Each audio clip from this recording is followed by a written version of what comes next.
Hey everyone, welcome to the stream. Yeah, so today we'll basically just be revisiting the first 10 days of problems. Not really any structure to this, pretty open format. If you have anything you'd like discussed in particular, like any ideas you'd had, any questions, um, feel free to bring them up in the chat. I'll mostly be looking at the YouTube chat, but I'll keep an eye on Discord chat as well if anyone posts anything there. um, Oh, thanks for the tips, Echo. Yeah, I'm using Streamlabs OBS. I'm assuming it's probably the same thing. I'm not going to be speed running today. This is more so educational, so I'll mostly be discussing uh, smarter approaches in hindsight, basically. Difficulty predictions for tomorrow. I honestly have no idea. I'd like to say it should be significantly easier than yesterday's. Although we're already about halfway through, yesterday's was felt a bit difficult for a day 10. Not absurdly so though. But also last night was a weekend. Tonight, tomorrow morning isn't a weekend, so it should be easier, but that hasn't really been followed that much this year. So honestly, it's been all over the place this year, so I really have no idea.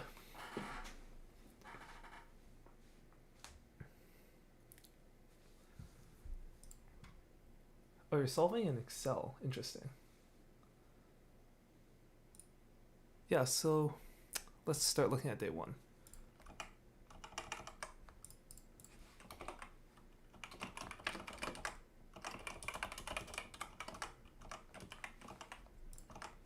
Okay. So, recalling this problem, basically we have a bunch of lines and we're trying to get the first and last digit for each. So, I'm not going to go for short or fast code today. Basically just going for some teaching points. Let's load 2023 day one. Okay. Difficulty to other years? Sorry, is my sound too low? The music volume was a bit high. I have turned it off now, so maybe you can just turn up the computer volume. But difficulty compared to other years, I can't really say for sure. Some problems have been significantly easier. Like day 9 felt really easy, not just for day 9, but in general. Like it felt more like a day 1 or 2, honestly. But day 10 felt pretty hard. Like I don't expect many problems of that difficulty level, like throughout the entire month. So some problems have been a lot easier, some have been a lot harder. It feels like it's a lot more volatile this year. That's all I can really say about that. Okay, perfect. Yeah, so yeah, we're basically going to still be looping through each line, and we're going to want to get the first digit and the last digit. So if we let x equal the first digit of the line and y equal the last digit of the line, we'll define those functions later. Then all we really need to do is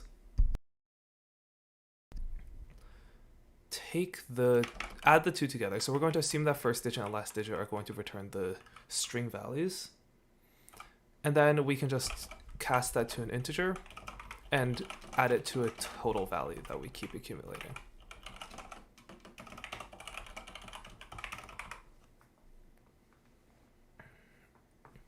Okay. Looking at Theodore's comment. Oh, that's a very interesting solution, actually.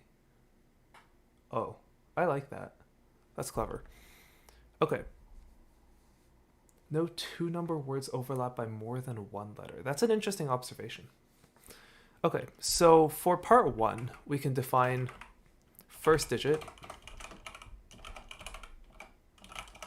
to just find the first numerical digit. So we can probably just use a regex for that. So I'll first go over some regex solutions, and then we can look at some other ways of doing it later. So we can just return the first digit character.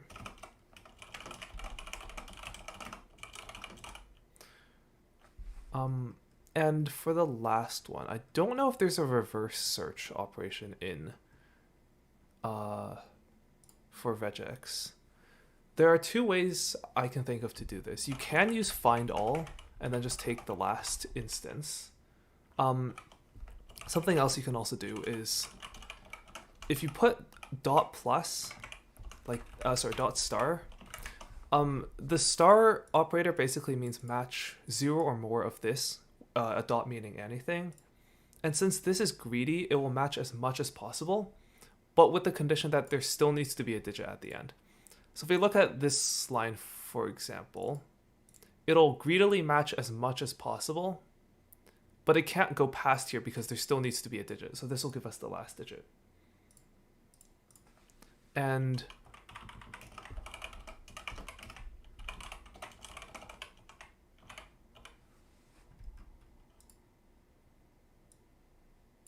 where'd my terminal go?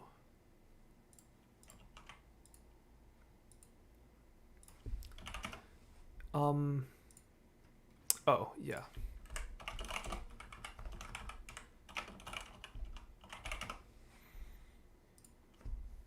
Oh, of course.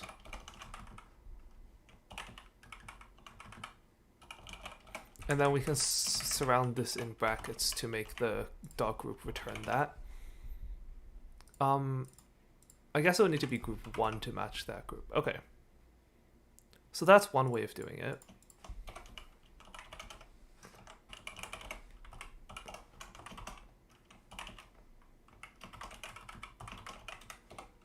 I'm aware that this is doing this operation twice, but I don't really care here. That also gives us the correct answer. Oh yeah, another way you can do this is if you go back to the regex solution, you can do return re.search like that. And I guess if you want to reverse search a single digit, you can also just reverse the line like so. So I guess that's another way of doing the regex. You can also filter all characters other than digits. Yeah, so the way I did it in the video is you can just do like k equals... Actually, you might be able to do like this. Let me see if this works. Sorry, no, that won't work actually, because there could only be one. There could be only one digit. And then you can just do like x equals digits 0, y equals digits -1. Like that would work, for example. Okay, the interesting part of this is, of course, part 2. So the way I did it was using a look-ahead assertion group to be able to match all occurrences of English digits without consuming the text, basically, so allowing for overlaps. So that's how I did it in the video. Interesting method that Theodore just raised is, an observation is that no two digits can overlap by more than 2 characters, and so you can replace each character with something that preserves the first and last digit, but just inserts the numerical digit in the middle. So like this, for example.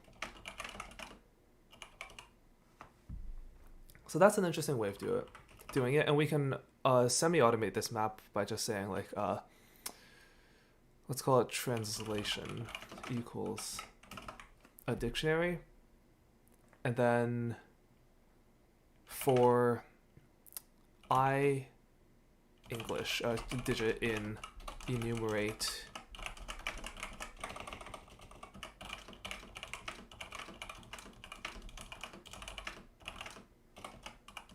like that. Then we can do like translation of digit is equal to the first character of the digit followed by I followed by the last digit, the last character of the digit.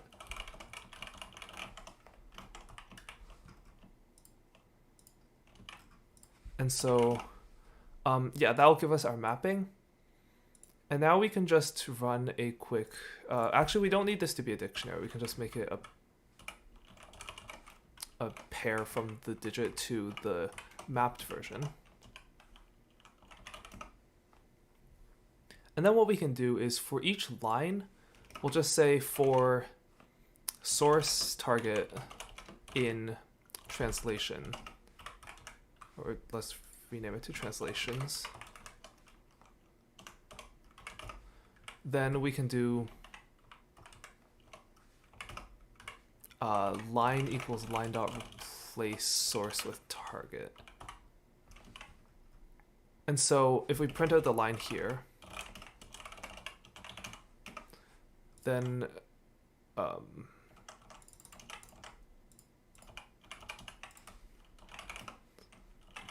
we see that we've replaced 219 with T20, and then this 1 is preserved, and then 9 becomes N9E.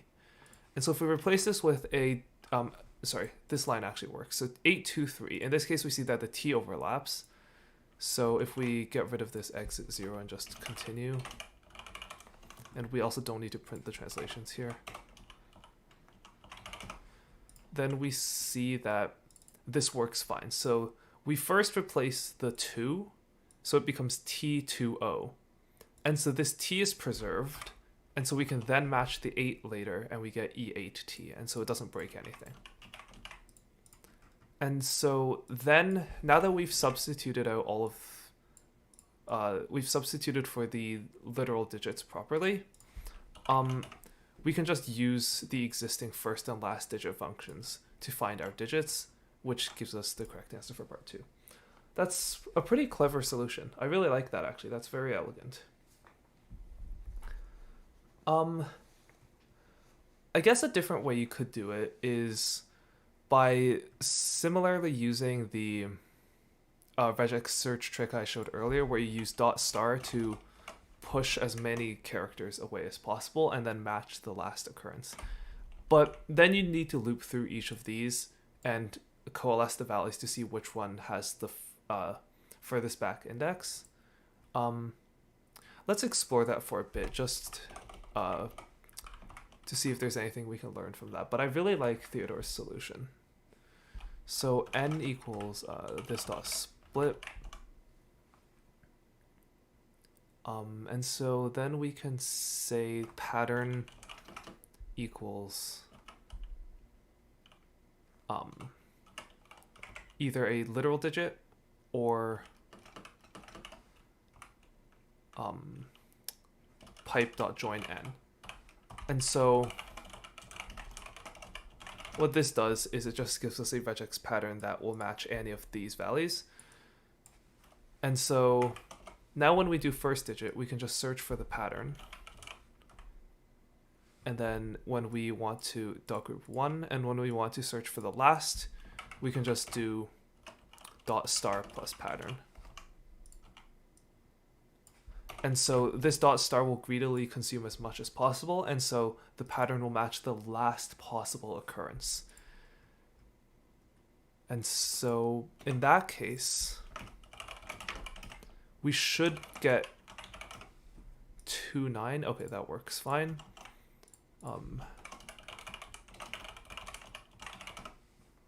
Yeah, 2,9,8,3. 1 shows up first here. 1, 3, 2, 4, etc. And so then all we need to do is map it back. So we can just say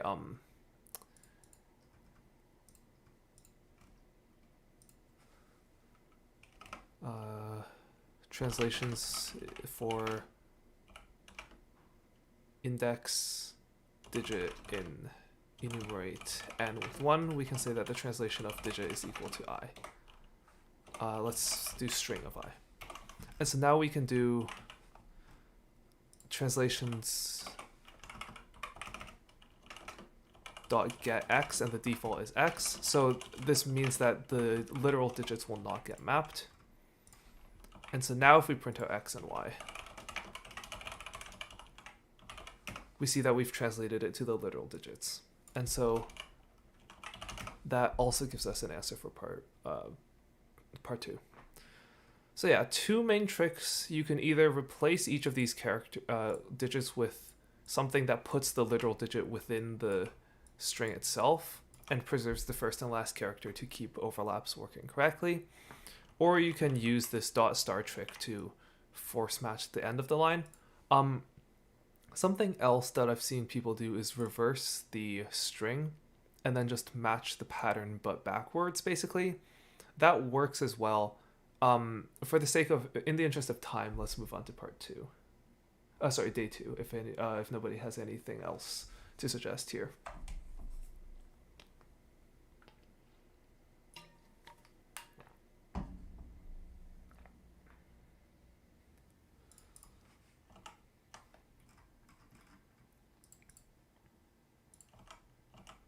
Day 2 is cube conundrum.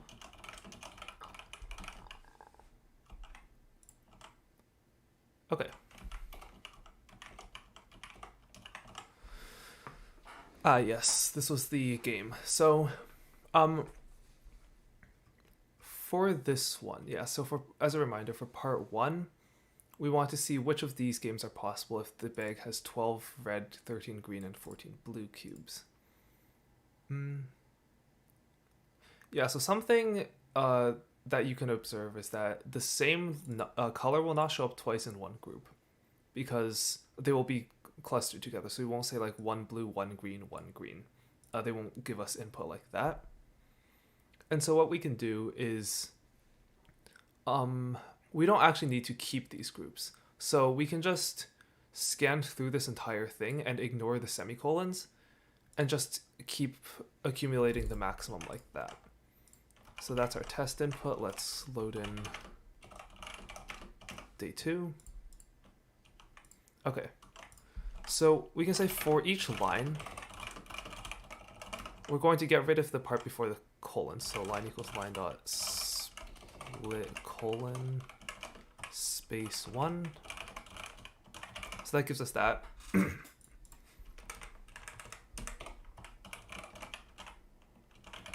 Okay. And now we can also replace semicolons with commas. So now we can just ignore the groups and just scan through this directly. So for, let's say sections equals line dot split comma space. And then we can say section dot split for section in that. And so that will give us, that will also split them by the spaces like so. And so now we can say for count color in sections, we want to cast count to an integer. And now we just need to keep an accumulated maximum. So we can say counts equals a dictionary that starts with red, blue, and green all equal to 0.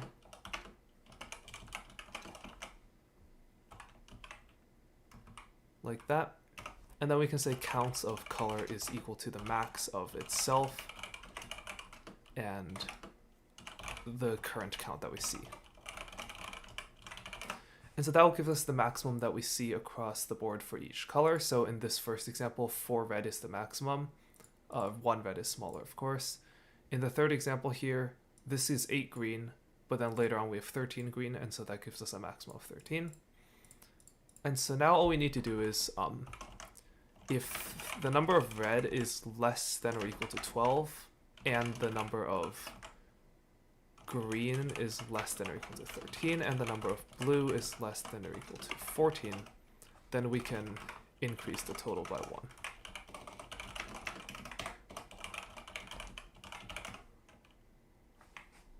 Oh, right, I meant counts here. That, oh, the sum of the IDs of those games. Right, I forgot how this worked. And I believe it starts at ID 1 again, so total plus equals I instead. Yeah, that gives us the solution for part 1.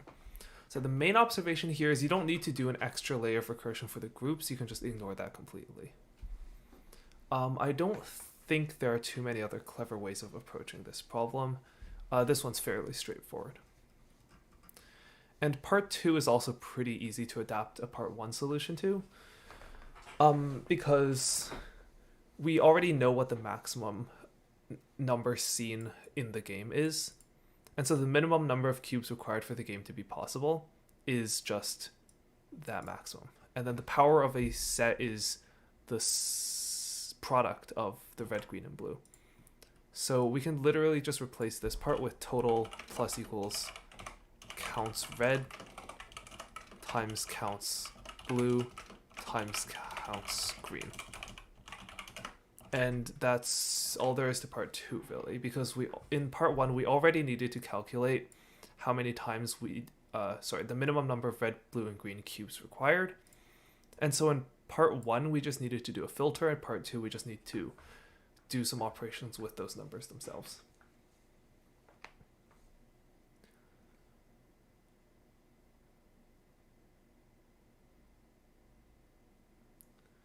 Yeah, don't think there's anything else really to add to this section. This problem was fairly straightforward. Definitely a lot more suitable as a day 2 than day 1 was for the first day of the month. Okay.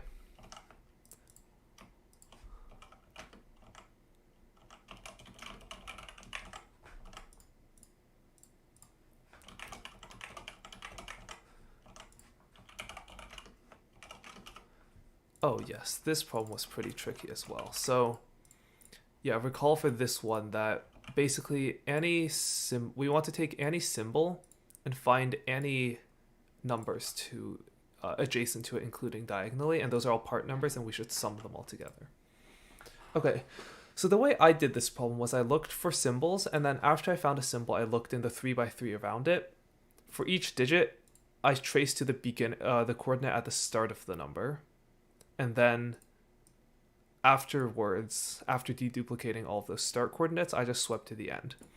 Another way you can do this problem is you can sweep through the entire grid and look for the numbers, and that avoids the need for deduplication because you'll only be scanning each number once. Once you find the number, you can just scan its perimeter to see if there are any symbols around it, because it's the same thing. Symbols being adjacent to numbers is the same as numbers being adjacent to symbols. So let's get our grid.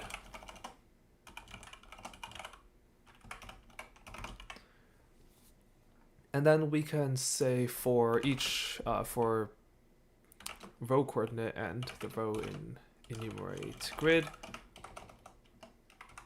for C character in enumerate row, we can keep track of a running digit, basically. Actually, no, I think there's an easier way to do this. Yeah, there is. We can just, since row is a string, we can just do digits equals. We can use regex for this, actually. re.find all instances of one or more digits as a group.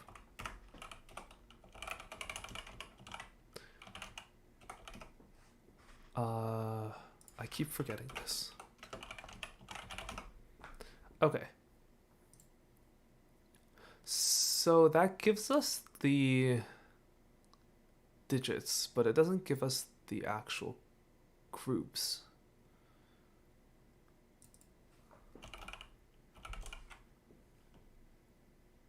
I think this works.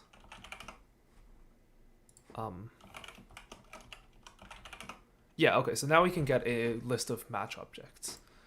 This is important because we need to know the span, so we need to know the start and end. Why is that subscriber notification so distorted? Okay. So now we can say for match in re.findIter. This gives us a span, which is important. So if we print match dot, I think it's start and match dot end,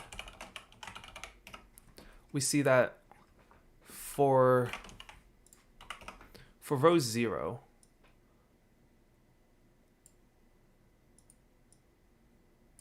we start with a match that starts at 0 and ends at 3, exclusive on the right. And then we also have a match that starts at 5 and ends at 8. And so in order to scan around the perimeter, we basically need to scan all points that are... where's my whiteboard? If we have digits like 4 to 8 here, We're basically looking for the bounding box that extends 1 beyond it. So you could do a slightly more intelligent scan and just like scan this, this, this, and this. Or you can just scan this entire rectangle. These are not considered symbols, so we're just going to be lazy and scan through these as well. It's slightly inefficient, but honestly not that much. And so we can just say for current row in row -1, current row in row +1, and then for current column in range from match.start -1 to match.end -1. And then we just need to check, first of all, that it's in bounds. So if the current row is between 0 and the length of the grid, and the current column is also between 0 and the length of the row, and also if it's a symbol, and grid at CRCC is not in any of the non-symbol characters, then if we find one such match, we can break. Otherwise, if we don't find a match, we'll continue looking. And if we do find a match, we'll break. You know, this is a bit confusing. Let's just define a function for this. So def is valid. And then we feed it a row start and end value.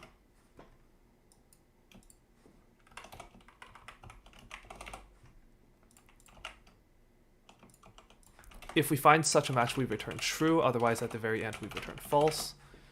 And now we can do if it is valid. So if is valid, row match.start match.end. Then we replace this with S and this with E. So if this is valid, then we add it to our total.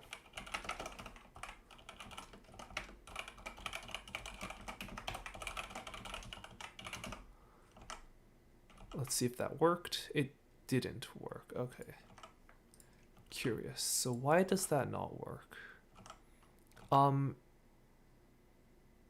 It also didn't give us a correct answer for the test code, which is good. It means that let's print out match.group if it is valid to see what the issue. Oh, yeah, sorry. This is meant to be +1, not -1.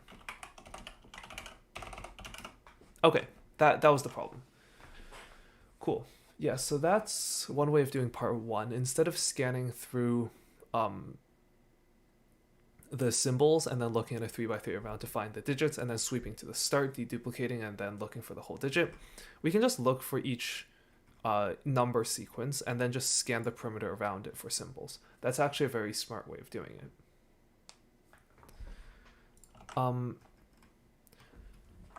Right. For part 2, we can keep a map from each gear to its adjacent numbers.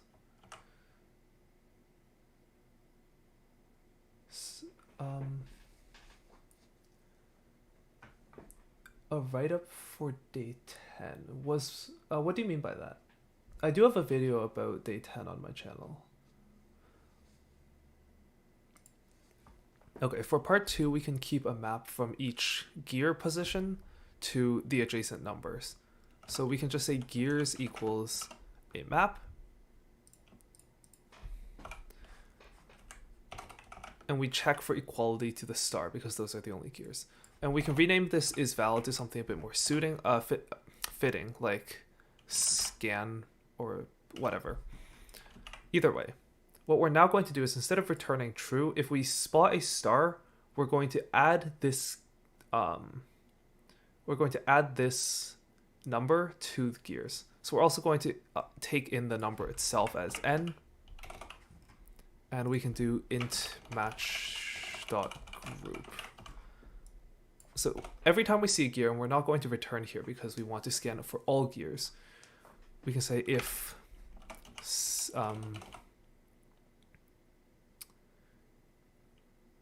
CRCC not in gears, then gears CRCC is equal to a list. And then we can do gears crcc.append n. So basically what we've done here is it's the same adjacency check, but instead of returning true, we just add the current number n into the list of numbers that are adjacent to the gear at position crcc, like that.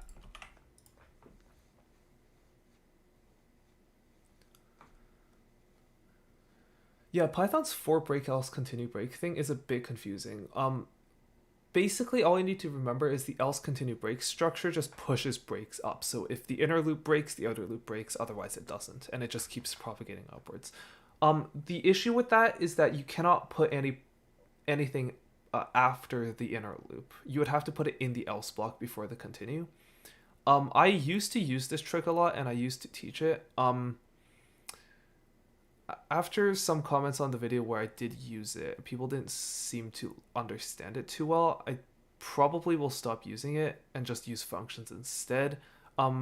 It's probably considered bad code style, and honestly it is a bit confusing.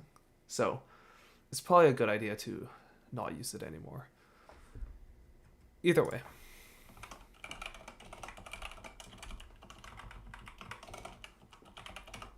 Now we have a dictionary from each gear to its adjacent numbers. So this gear here at coordinate 1, 3 is adjacent to 4, 6, 7, and 35. This gear here at 4, 3 is only adjacent to 6, 1, 7. And this gear here is adjacent to 7, 55, and 598. And we don't need to do any deduplication because, again, we're only looking at each number once. We might attach a number to multiple gears, but that seems to be intended.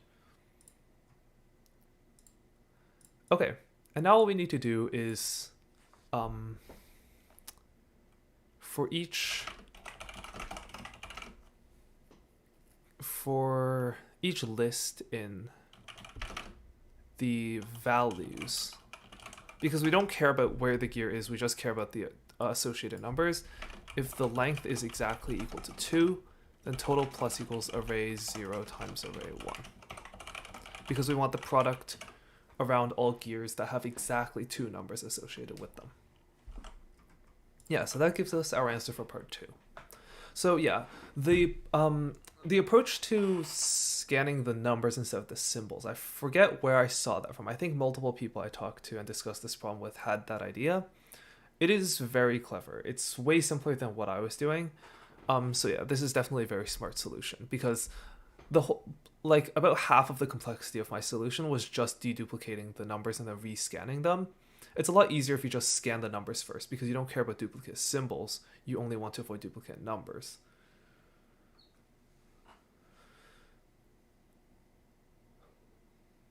Cool. Let's see, which one is day 4 again?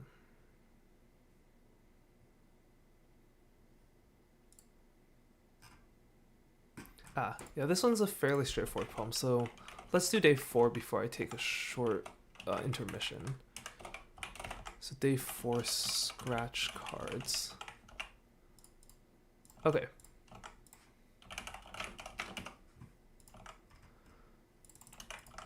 So for this one, basically we have a bunch of scratch cards. On the left we have the winning numbers, and on the right we have the revealed numbers on our scratch card. For part 1, the first match makes the card worth 1 point, and subsequent matches double the point value. Okay, so something that someone pointed out to me here. You don't need to convert the numbers to integers because you don't actually do any math with the numbers. You are just seeing how many matches there are. So we can say for line in open 0 once again.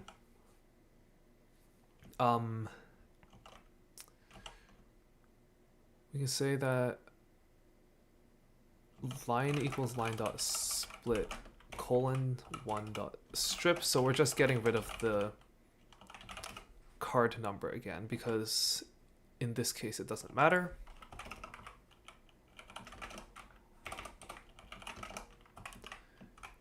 And then we can say left right equals line dot split on a pipe.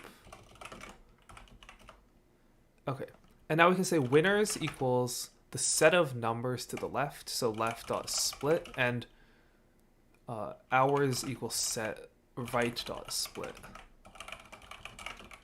So now we have two sets of numbers, the winning numbers and our numbers.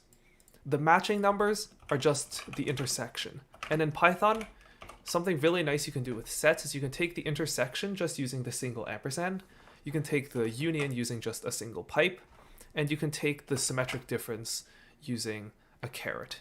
You can also take the direct difference using minus sign. Basically, you can just perform set operations directly in Python, and that's something I really appreciate with them. So the number of winning numbers, so our score, matches is just the length of the intersection of these two sets. And if we have more than 0 matches, then the score is equal to 2 to the power of the number of matches minus 1. Because 1 match is worth 1 point, 2 matches is worth 2, 3 is worth 4, 4 is worth 8, so it's 2 to the power of the number of matches minus 1. So that's for part 1. You're afraid to set because of duplicate numbers. Okay, good point. The thing is, it doesn't mention how you would deal with duplicate numbers if there were duplicates. So like if the right side had the same number twice, would it match both times, or would it only match if the left side also has it twice? So it's a bit unclear exactly what the handling of duplicate numbers would be. So I believe you can infer that there won't be duplicates. But you are correct that it's not precisely stated. However, if there were duplicates, we wouldn't really have a clear answer on how we're supposed to deal with those cases.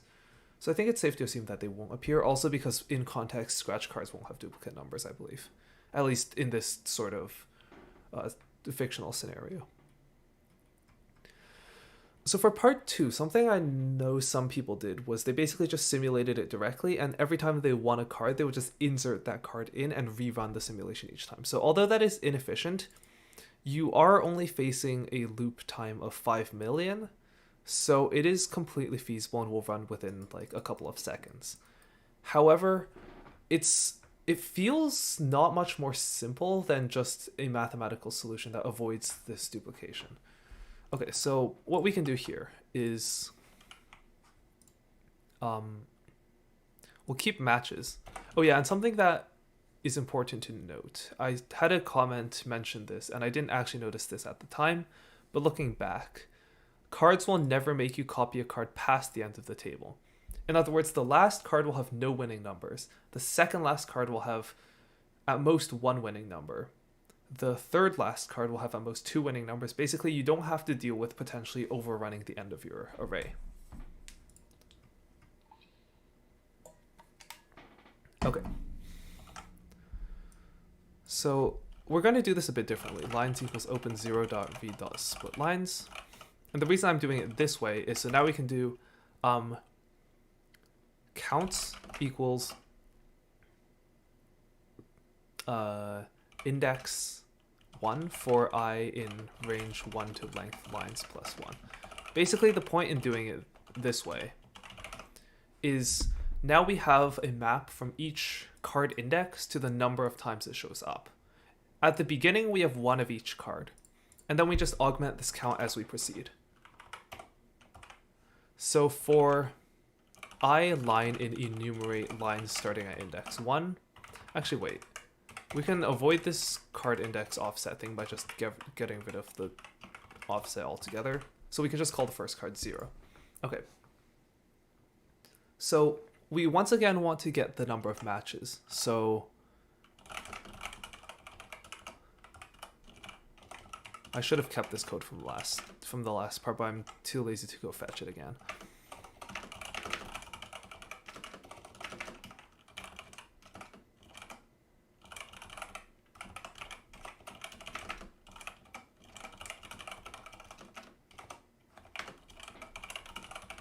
Okay.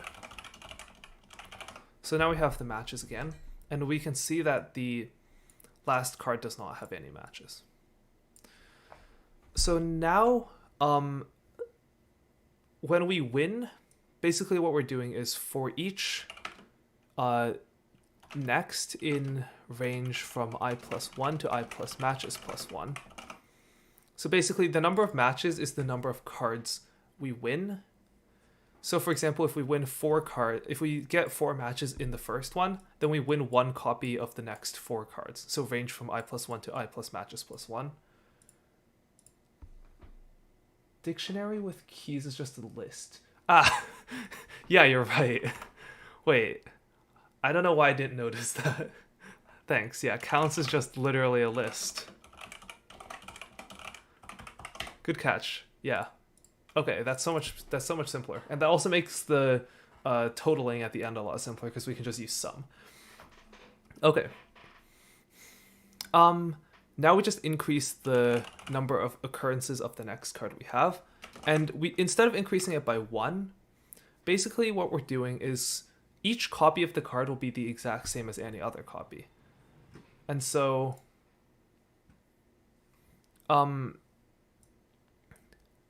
after we find the number of matches, instead of increasing by 1, we just increase by the number of occurrences of this card that we have. So we just increase it by counts of I, basically.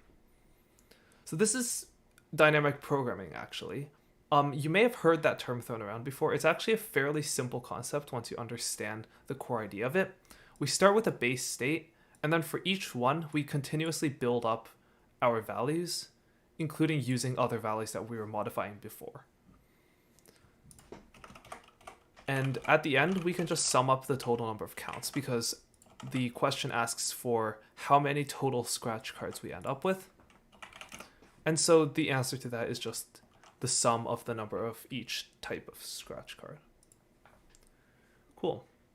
So I'm going to take a short 2 or 3 minute break in a moment. But before I do that, if anyone has any questions or any comments on any of the first 4 problems, please do bring them up and I'll take a quick look.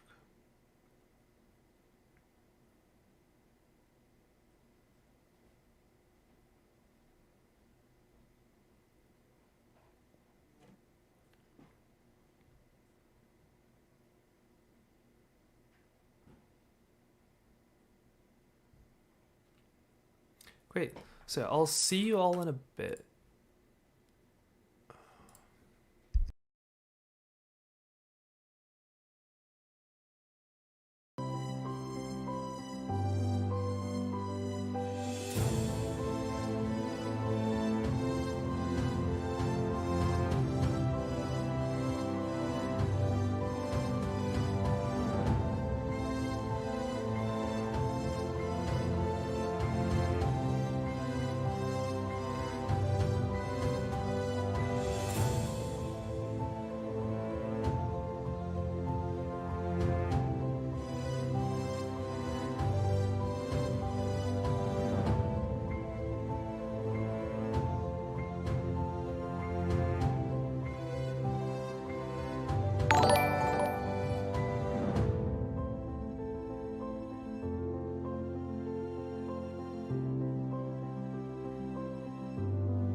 Hey. Okay, so Joseph, what do you mean by if you iterate through the last problem reversed, you can get rid of the inner for loop? Like this one? How does that exactly work? Um, and Vera, to answer your question, no, I do not read the whole problem. Um, Typically, what I'll do when reading the problems is the first couple of paragraphs are usually just entirely the story. Um, the bolded text is often important, but also often not.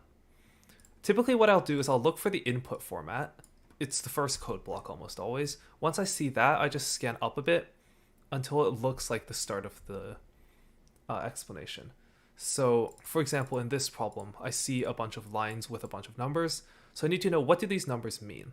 So, okay, there are winning numbers, but what are winning numbers? Okay, so we have a vertical bar, a list of winning numbers on the left, and numbers we have on the right. And that seems to be the start of the explanation of the problem part itself.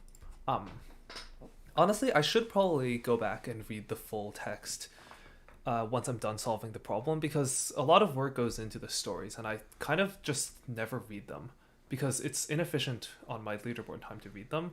So I just skip all of the stories every day. But I should go back and read them.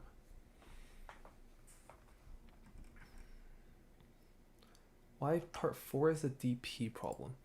Right, so the reason it's dynamic programming is because basically we have a semi-recursive relationship where the number of occurrences of each card is... So the number of occurrences of card n is equal to the sum of the number of occurrences of card n minus 1 if n minus 1 wins once. Also the number of card n minus 2 if it wins twice, etc. And so we have this semi-recursive relationship where the number of each card depends on the number of occurrences of the cards before it. And so we could do this recursively, but that would be somewhat inefficient. Instead, what we do is we start from the beginning and we build up, where each time we see the number of occurrences, and then we use that to add to the next few values, and then we look at this value and add to the next few values. And that's basically textbook dynamic programming.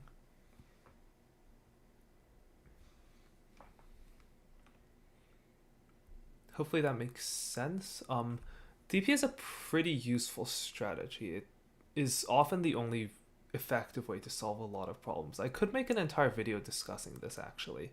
If anyone's interested, let me know, because dynamic programming took me quite a while to understand when I was first trying to learn it, but eventually it clicked that it's literally just upside down recursion, and that instantly made it make a lot of sense. Interestingly, it's actually probably one of my best, or like my strongest competitive programming solution strategies, or like problem types, even though when I first was trying to learn it, I just could not understand it at all.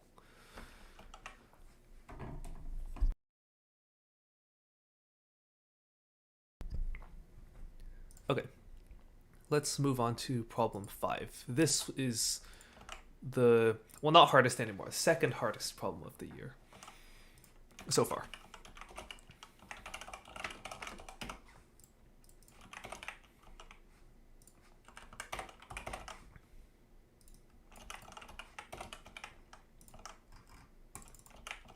Okay, so for calling this problem, we have a bunch of seeds that we need to plant. For each seed, what type of soil it needs, for each soil, what type of fertilizer, for each fertilizer, what type of water, etc., all the way until the type of location. And we want to find the smallest location that corresponds to a seed that we need to plant. Okay, so these maps are all the same, so we can treat them as just different stages. So basically we can just loop through all of them and apply the same operation to them. So let's start with seeds is, well, first let's do seeds, and then star rest equals open 0 dot split, dot read dot split. And nice tip that someone introduced in my comments, is if you import OS, you can do os.linesep to get the line separator. So on Unix systems, it's \n, on Windows, it's \r/f, etc.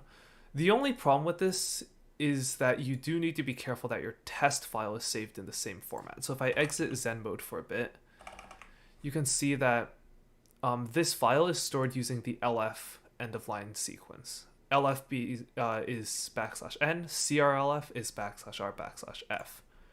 And so instead of using os.linesep, it's probably more safe to just directly use the character that you know you're using to save your file. Okay, so basically what we've done here is we've obtained a list of strings, being all of the blocks separated by double new lines, and then we assign the first one to seeds and the remainder to a list that we now name rest. Reading the file should normalize new lines?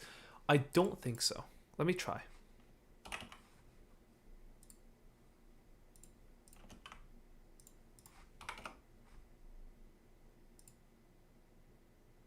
Does it actually?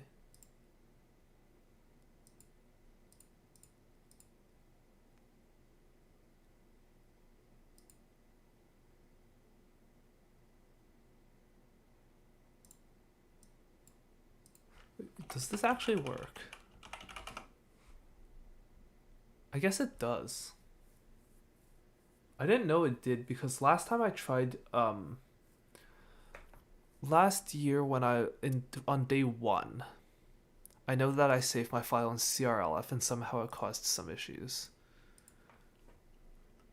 And I was doing basically the same setup, so I'm not sure what happened then. Either way, seems like it does work. Okay. So now we have seeds. We can turn it into an integer array. So we split it on the colon. And then we can cast each space separated value to an integer. Oh, that might be it. Yeah, that's kind of weird how it works that way. Yeah, maybe, I think last year for day 1, I was definitely doing 4x and open 0, so maybe that was the problem. Yeah, because last year's day 1 was... Would I not have read this using .read and then splitting on double new lines? Because last year's puzzle input was also double new line separated. So I feel like I would have also done open0.read.split \n. Yeah, I don't know what's up with that. Maybe a different Python version, because I'm running a newer version of Python this year than I was last year. I don't know if it... Yeah, I no longer have my solution from last year, the one that was not working, so I don't know what the difference was. And I definitely didn't open it in binary mode, so that's kind of strange. Whatever. Sorry, this is last year's. Okay. So now we can iterate through rest. So for block in rest, that's each block. So we can get rid of the first line because it's just the name of the map. And then we can do lines equals block.split lines. So same trick here, basically. We're just assigning the first value to an empty variable that we'll never use, and then getting the list of lines. So that's what we have now. And then the format for this is that we have... How was this structured again? It's destination first, right?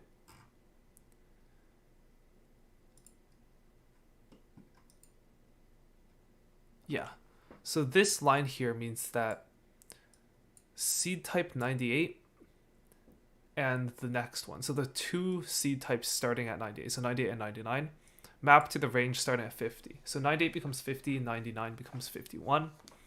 And then this range is everything from 50 up to and including 97.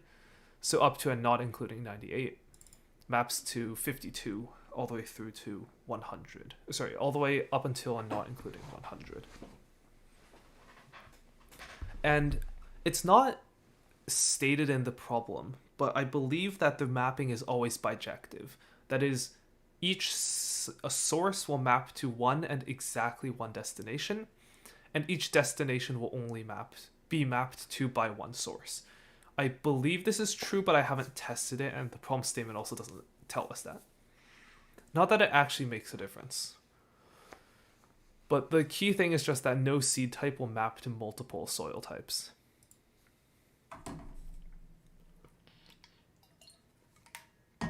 Okay, so now we can do we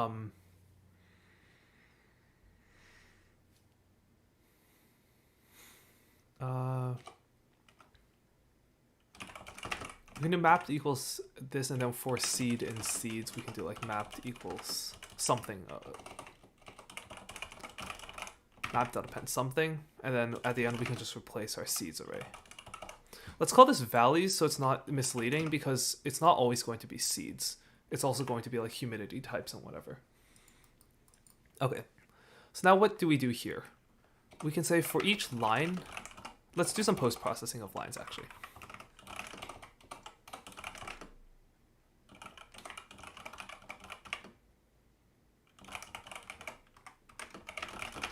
Okay, so we're just going to split it into integers, like, so now we're going to have, it as lists of integers like that. So for each seed, we're going to see how to map it. For each value, sorry, we're going to see how to map it. So for target range start, source range start, and range length in lines, if it's within the source range, then we will map it and break. Otherwise, we will continue. So the condition for that is if s range s is less than or equal to value is less than s range s plus range l. What we're essentially doing here is we have a range start, so that was s range s. So we have a range start and then a range, and this, the endpoint is not included. We have a range length, and so this value here, the one that's not included, is s range s plus range l. And so if the value is between, then it's going to be greater than or equal to s range s, and strictly less than s range s plus range l, because the last value is not included. Okay, if this condition is true, then we have our mapped value, and so we break. So mapped dot append, and the mapping, so we map to target range s through to target range s plus range l, like that. And so how do we determine where we map to? So we're essentially applying a transformation by just increasing the amount, and the difference is target range s minus start range s. So t range s minus start range s, that's the transformation. So we just add this onto our value, and we want to find the minimum location. Shoot, why did I do this? Okay, we want to find the minimum location. And okay, so that's very incorrect.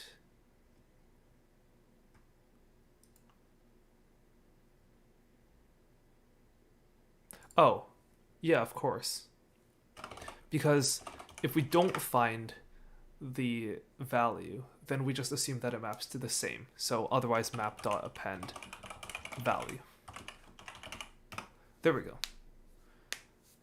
Okay, so part one is fairly straightforward. We basically just, for each value, we just check the range, and then we see which range it's in and return the mapped value. Otherwise, we just append the value itself directly. Now, part two is where things get interesting. Our seeds also are specified as ranges. And so I have a YouTube short on my channel that discusses how you can do some interval manipulation. But basically the core concept of what we're doing here is we have some ranges that that's horribly drawn. We have some ranges that will map to different places. And then we have some seed ranges that we need to figure out how to map. We can't iterate through each value because there are too many to consider. I think it's actually feasible to, but it'll take a few hours. So if you feel like brute forcing it, you can. It's just really inefficient. What we're instead going to do is we're going to take this interval, and then once we find anything that overlaps it, we're going to split the interval, map this section here, and then reinsert the remainder into our interval list so we can check it at a later date. So now what we're going to do is we're going to store each interval as a pair of a inclusive start value and an exclusive end value. The reason we do an exclusive end value is because S range S plus range L is also exclusive, so it makes it a bit easier to deal with. So ranges equals a list of pairs, and we can do for I in range length of 0 up to the length of values, skipping by 2 each time. It's going to be a pair of values at I and values at I plus 1. So basically we're taking every other index of values and then taking that index and the next one.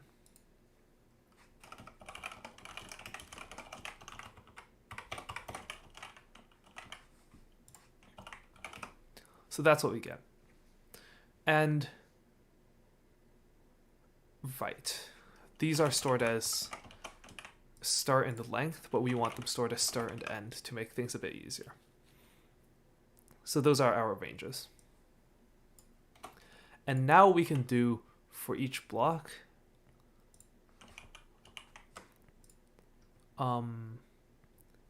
mapped will be the output of ranges. So for each range in ranges, we can delete all this for now.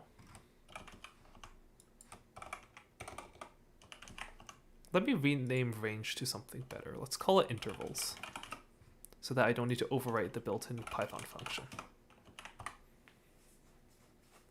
So for each interval, we want to see for each block. So for S range S, T range S. Ibrahim, yes, you're correct. It's inclusive exclusive. So just like Python range function. For T range S, S range S, range L in lines, we're going to check if there's any overlap. So the start of this source range, so source range end, is going to equal S range S plus range length. And now there is overlap if and only if the end of both intervals is greater than the start of the other. So this is something that I explained further in my short, but basically if we have two intervals, if the end of one interval is greater than the start of the other for both directions, then they overlap. And it doesn't matter if they are, it doesn't matter if one of them fully contains the other, as long as the end of both is greater than the start of the other. The other way you can do this is you can just say that the minimum of the ends is greater than the maximum of the starts. The only time this is false is if they don't overlap. In this case, the end of this one is smaller than the start of the other, so they don't overlap. So if they overlap, if min of let's call interval interval start and interval end. If the minimum of interval end and source range end is greater than the maximum of interval start and source range start, so that's this whole thing, if they overlap, then we will break.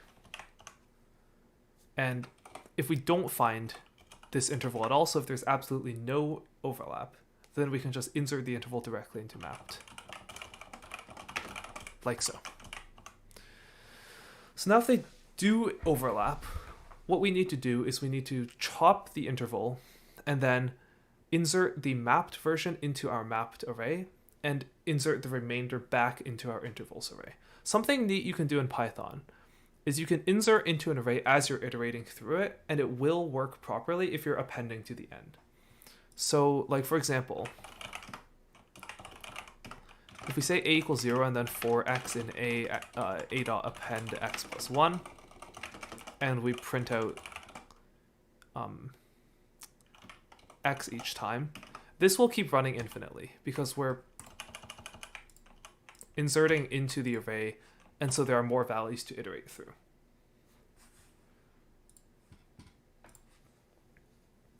And so we'll find what the intersection is. And so the intersection is just the range from max of this to min of this. So the formula to check for if two ranges overlap is the same as finding what that overlap is. So let's just say overlap start equals the max of int s and s range s. And the overlap end is the min of int e and s range e. And this should make intuitive sense because anything to the left of either range start is not in the overlap, obviously, and anything to the end of either range end obviously isn't in the intersection. So now we can just say if the end of the range is, sorry, if the start of the range is greater than the end of the range, then no, I got that backwards. If the end of the range is greater than the start of the range, then we have some overlap. And so now what we do with this overlap is we can just append the overlap but shifted. How do we shift it? We just apply the same transformation as before. It's just plus target range s minus start range s. And we just apply this transformation to both the overlap start and to the overlap end. Now we need to account for reinserting the edges of the intersection. So now that we've found an intersection and we've applied the transformation, we still might have to deal with the remaining section. And the remaining section also might not be split into, might not just be one side. We might have to deal with two separate two separate edge cases. The way we can deal with that is we can just take the range from the start of the original range to the start of the overlap. So if the start of the overlap is greater than the start of the original interval, then we reinsert an interval from the original start to the overlap start. So that's this segment. If the original interval's end is greater than the overlap's end, that means that we have a section to the right of the overlap. And so we append it like so. We append an interval starting at the end of the overlap and ending at the end of the original interval.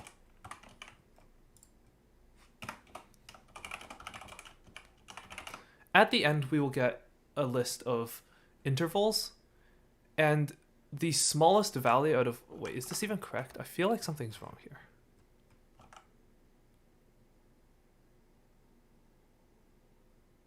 Yeah, I don't see 46 somewhere. Something's definitely wrong here. Oh, yeah, because I forgot to set intervals to mapped at the end. My mistake.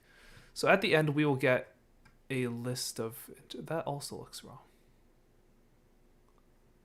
Yeah, that's most definitely incorrect.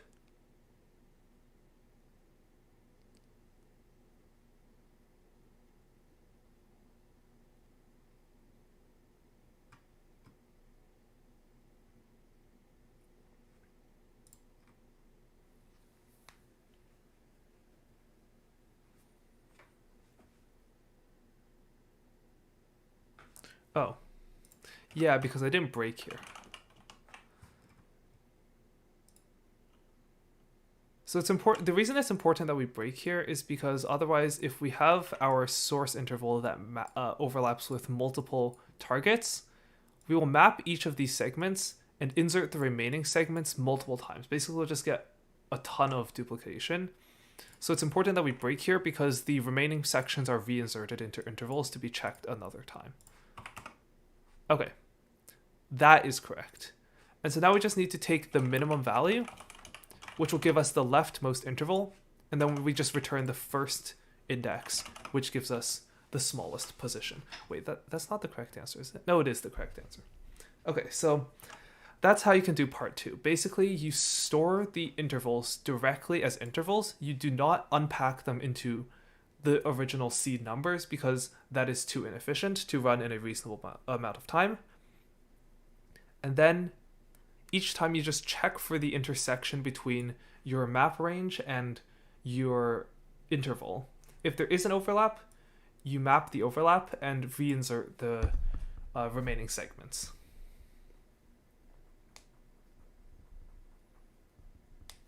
Great. So before we move on to part 6, I'm just going to go refill my water bottle, so I'll be right back.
Right?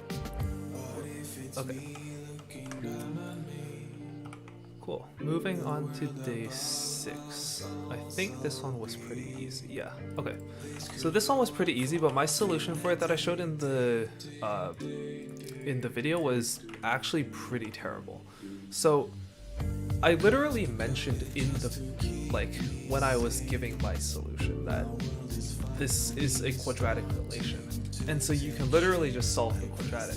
And I had no reason to not do that and do a linear scan, so.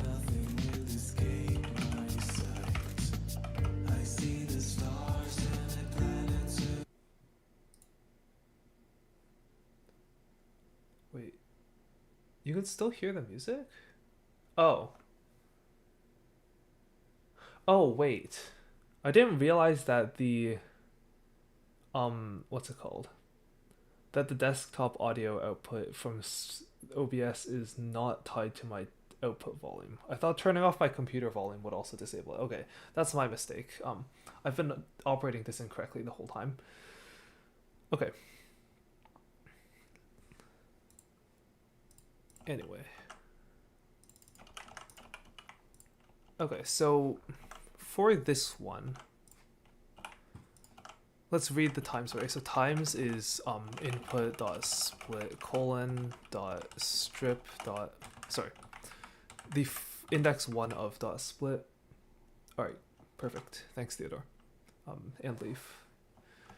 Okay, and dot strip dot split, and then we can apply int to each of the values. And then we can just do the same with the distances.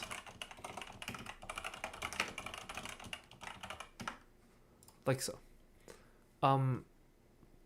There is probably a smarter way to avoid the duplicate effort here. I'm just too lazy to deal with that for now. But yeah, basically what we'll do is for each time and distance in zip of times and distances. So recall that zip takes in 2 arrays sorry, two or more arrays, actually one or more arrays, and goes through them column by column. And so this lets us basically loop through the first time in the first distance, then the second time in the second distance, etc. And so this, what we're essentially trying to do is we're trying to find a hold value such that hold times the amount of time we don't hold, so the amount of time the boat is traveling, must be greater than distance. So that's the relation we're trying to solve for. And so hold times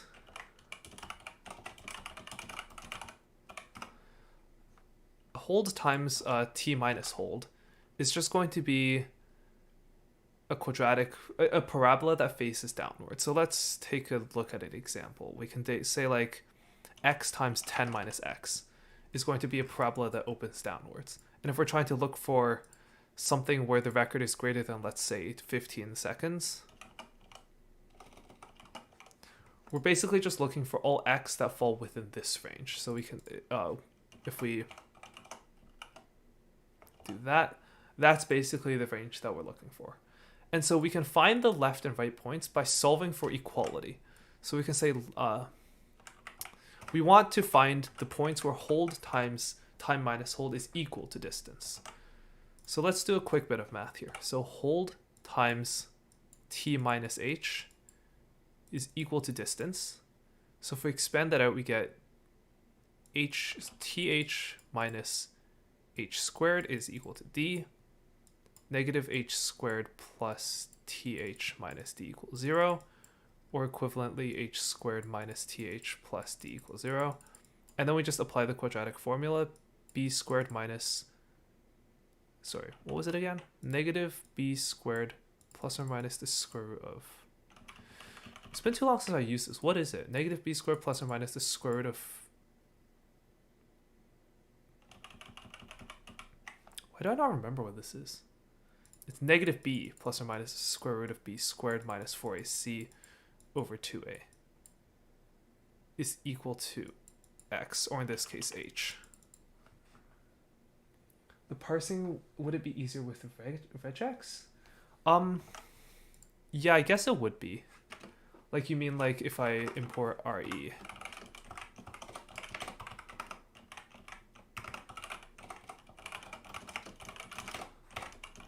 Then I can do like re.findAll \d plus. Then I can list map int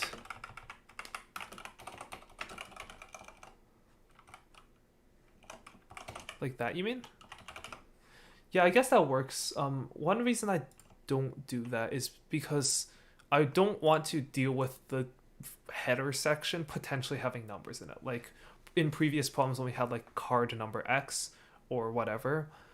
In this, as long as you're careful with it, it's fine. I prefer to scan input more strictly so that if I accidentally misinterpreted anything, it will error instead of causing issues. But it's personal preference, I guess.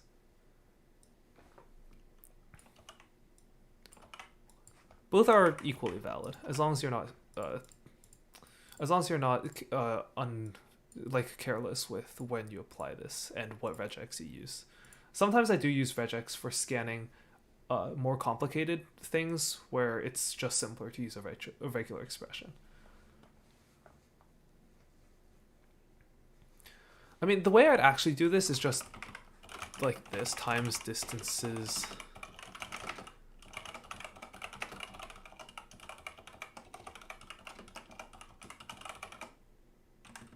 Also, something important to note is that whitespace actually doesn't break the int casting function. So you actually don't need to strip here at all.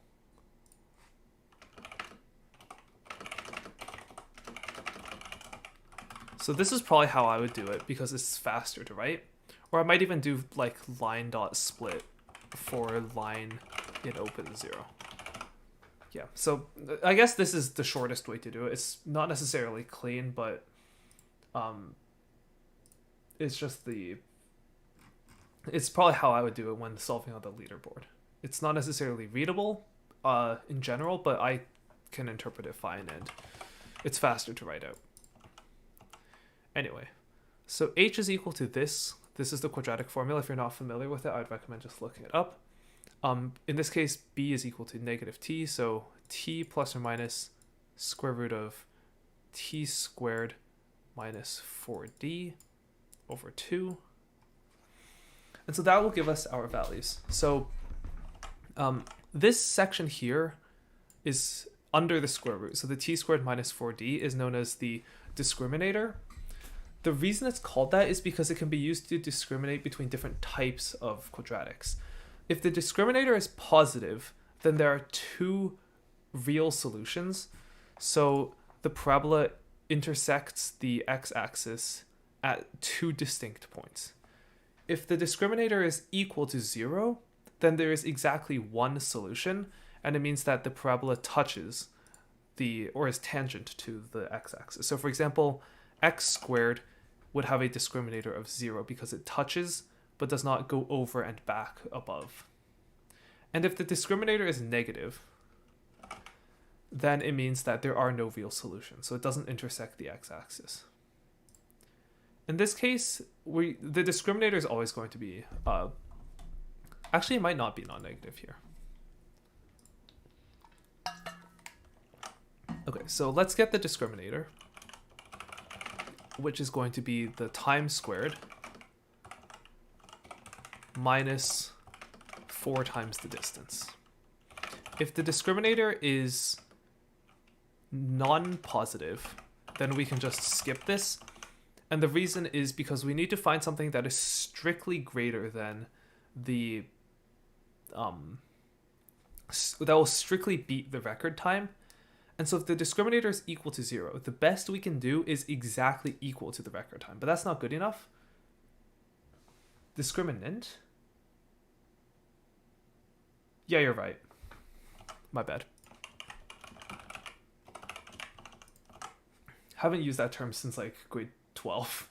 Thank you for the correction. Okay. And so now that we have the discriminant is positive, that feels so much more natural to say. I don't know why I was confused, why I thought it was something else. Also, I forgot to change the stream topic.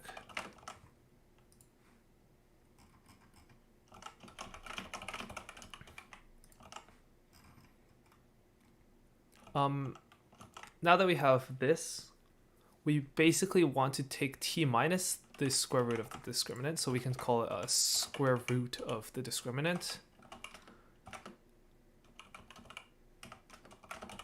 which we can do by either raising it to the power of 0.5 or importing square root from math.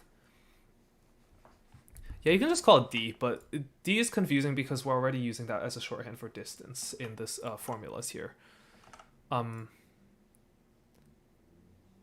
So now that we have the square root, we basically want to start from t, and then we subtract the discriminant to get the minimum, and we add the discriminant to get the maximum. Remember to divide everything by 2.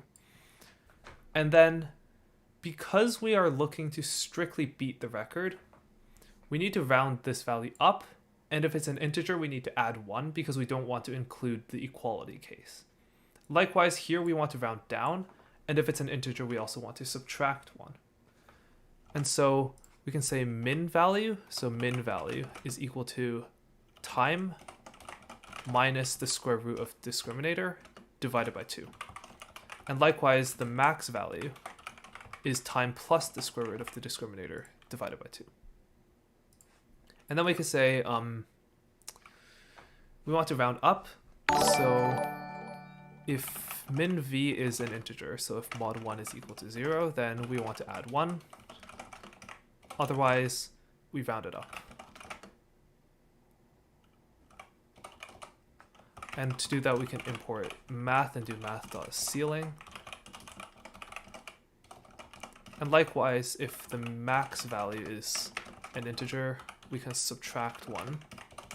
Otherwise, we can do math.floor.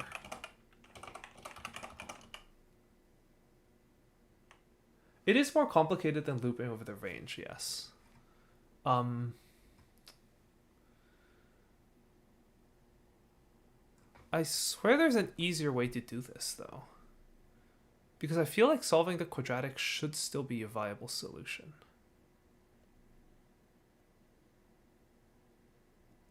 It works better for part 2, but it's only a difference of about 5 seconds. And then at the end we can just do max value minus min value plus 1 because we want a doubly inclusive range.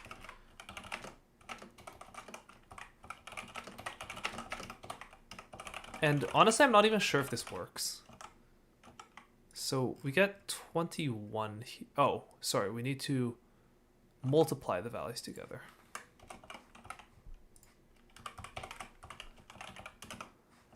Okay, so it does give us the correct answer.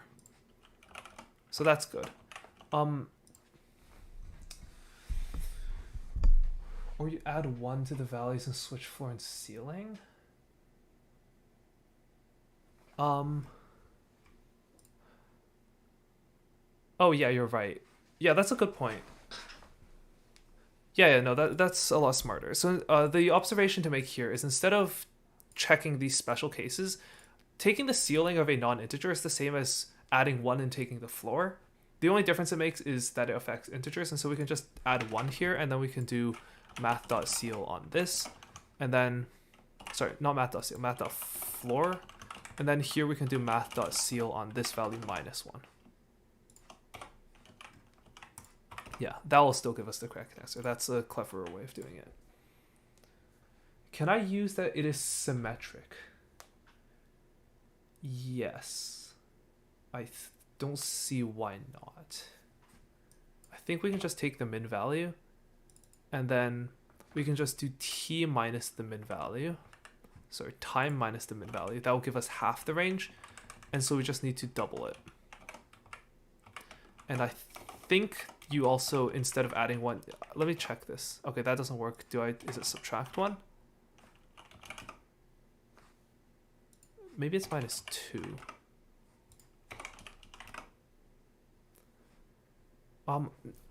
I feel like you should be able to use the fact that it's symmetric, but why does this part not work? Oh, yeah, because it would need to be time divided by 2. Time divided by 2 minus min v times 2, so I guess it would just be time minus min v times 2, and then minus 1 or something like that.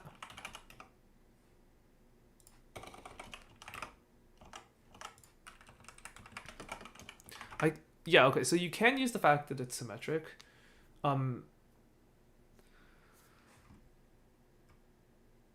I suppose that does work, yes.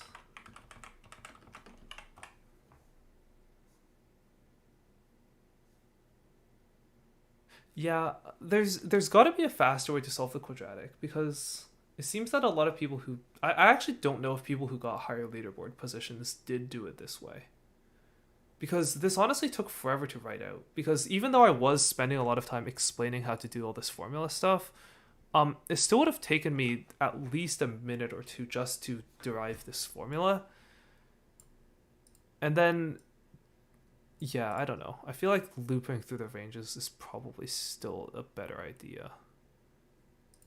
Because we can just say like...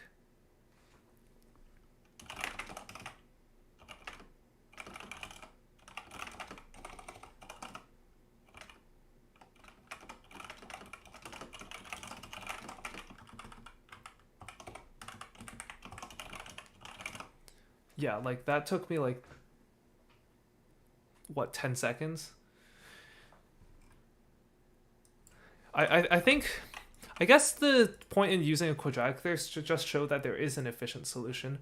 If part 2 did have massive input sizes that required you to not use brute force, then quadratic would be a neat trick to know. So yeah, I guess it's just a good teaching point, but if you want actual leaderboard positions, just do it this way. It's way easier to reason with. It works quick if you count the losses?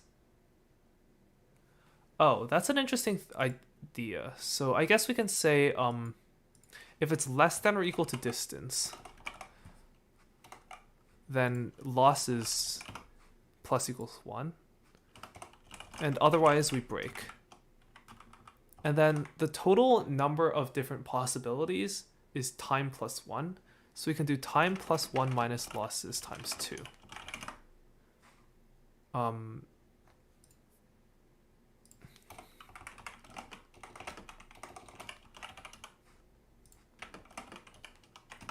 Okay. Yeah, that's a different way of doing it. Basically what we're doing here is instead of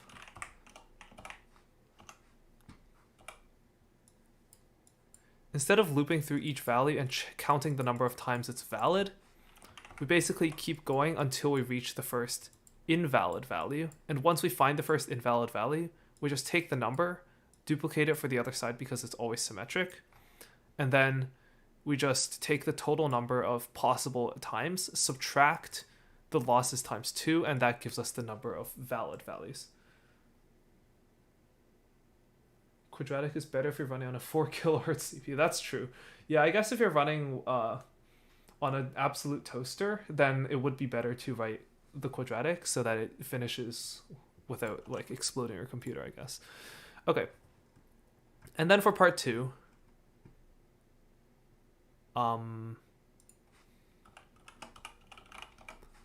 yeah, again, you can just transform the input. And then it takes a couple seconds to run, but way faster than writing a more optimal solution.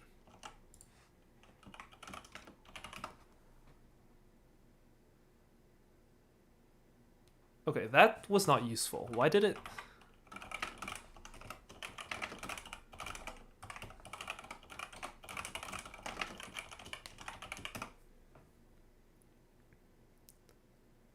Huh? Oh, yeah. Right. From time import time as timestamp.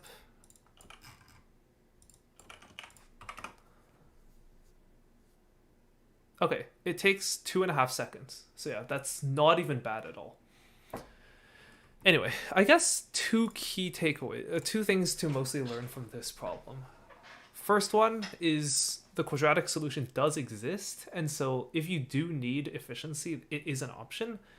And second thing, as a lesson to myself, is don't be dumb and actually look at the input size first. Because if you look at the input size, you know that you're only looping over time and not distance. So you don't need to care about how large distance is. You just need to care about how large time is. And if you inspect this number, you see that it's less than 60 million.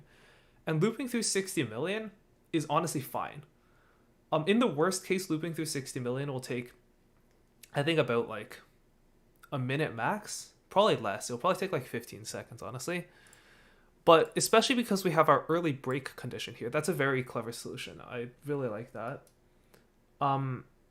It makes it even faster. And so, yeah, it only takes about 2.5 seconds.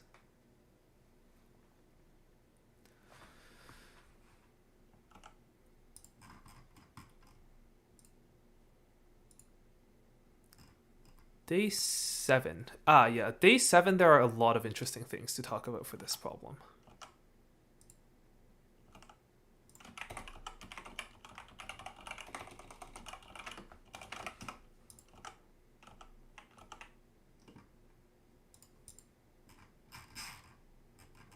Okay, so for this problem,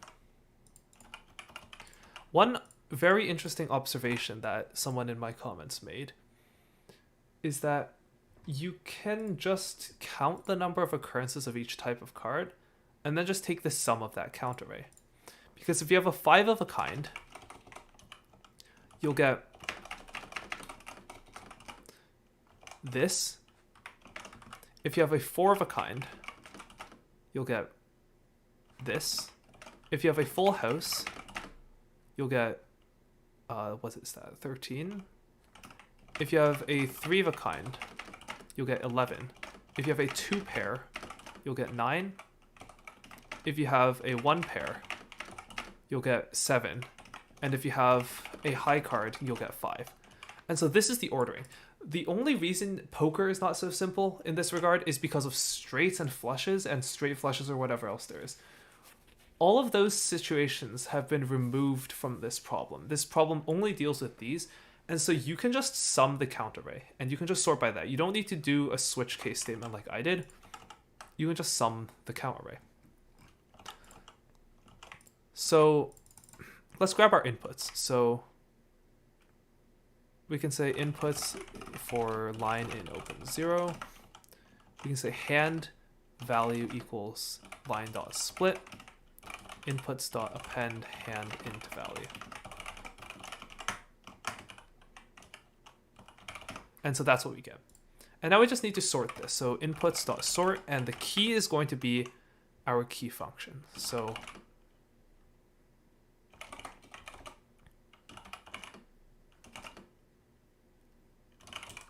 we can call it a score, I guess. No, score is probably not a good name. Let's just make a key function. So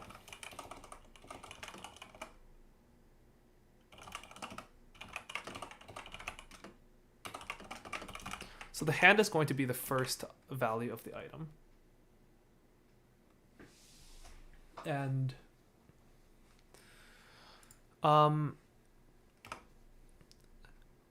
basically we need to do two transformations to hand. The first is to get the classification. So that is literally just sum of hand.count character card for card in hand. So that's our classification value. That's the 25, 17, 15, etc. stuff. And the second is we're going to map these to something that can be sorted alphabetically. So right now, what we have is 2, 3, 4, 5, 6, 7, 8, 9, T, J, Q, K, A. We want to make these sortable. So the 2, 3, 4, 5, 6, 7, 8, 9 is fine. What we need to do is we need to map the T, J, Q, K, A to be sortable. And the way we can do that is we can just map them to A, B, C, D, E. And when sorting numbers with letters, they follow ASCII value. So in Python, there's an ORD function that can be used to tell you the code point of each of each character. So 9 has a code point of 57 and A has a code point of 65. So A is larger than 9. And so if we do this mapping, then it becomes sortable. And so the way we do that is we can just apply a translation. So T becomes A, J becomes B, Q becomes C, K becomes D, and A becomes E. And now I can just do TL.get card, and if it's not in the translation array, we just return the card itself for card in hand.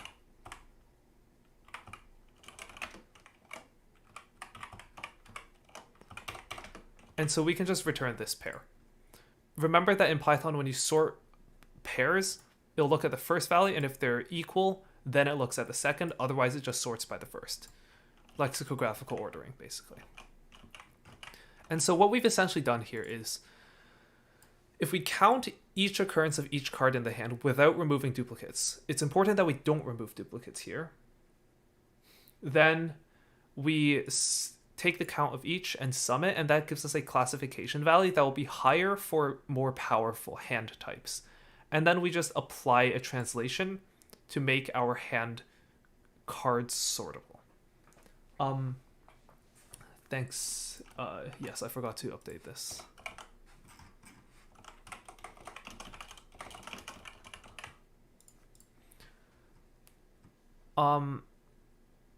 And as Oliver pointed out, you can also put them in a string in the order you want and use the indices for sorting. Yeah, so you can also do cards equals 2, 3, 4, 5, 6, 7, 8, 9, A, B, C, D, E. Sorry, not A, B, C, D, E, T, J, Q, K, A. And then instead of tl.get card, you can just do cards.index of card. This is probably a bit cleaner. Let's do it this way. So now basically what we've done is we've converted the cards to their value. So 2 becomes 0. If we wanted to, we could also pad it twice so we get the real values. Now we have 2 is 2, 8 is 8, T is 10, Q is 12, and A is 14. That's a bit more direct of a way to do it. And so now we have our cards in sorted order. So 3-2-T-3K is the weakest. It's a 1 pair. KTJJT is the second weakest. It's a 2 pair. KK677 is a bit stronger. It is also a 2 pair, but the first value where it is different is the second card, where K is more powerful than T. Then we have T55J5, which is a 3 of a kind, and finally QQQJA, which is also a 3 of a kind, but Q beats the T, and so this is the most powerful hand. And so now we just need to go through these inputs, enumerate them. We can pass in a 1 so that the first one has rank 1, the second one is rank 2, etc. And now we can just say for index hand value in enumerate the inputs, it's just index times value. Or this is rank.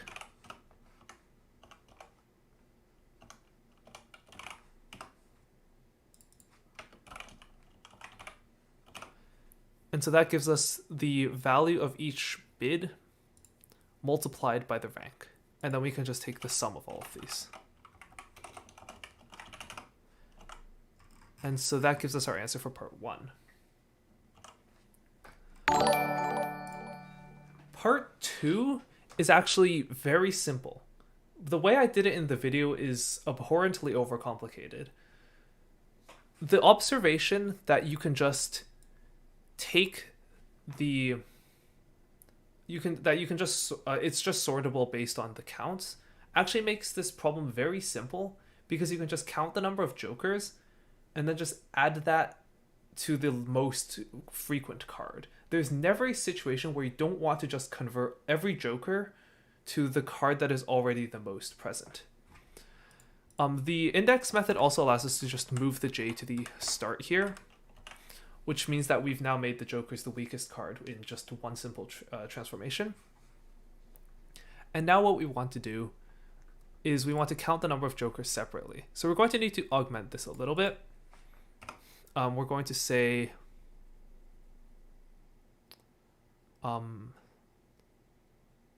let's find the most frequent card first. So mode equals the max of the hand, where the key, so you can also pass a key into the max function, and it works the exact same way. It'll just return the value with the largest value after being mapped by the key function. And we can just say hand.count. So what this does is it counts the, it finds the most frequent card. One other thing we need to do is we need to exclude jokers. So, let's add a special case. If the hand is just 5 jokers, then we can just return a 5 of a kind, and like that.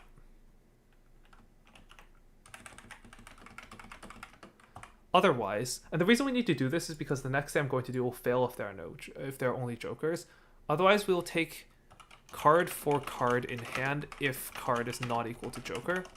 What this does is this now finds the most frequently occurring card that is not a joker. In case of ties, it does not matter which we convert the jokers to, but we want to convert them all to the same thing. And so now we can do hand equals hand.replace J with the mode. So we've now replaced all of the jokers with the most frequent card, and now we can just return this value. That didn't quite work. Let's see what the problem with this is. Oh, yeah, because the jokers should be preserved for the purposes of this part. Okay, so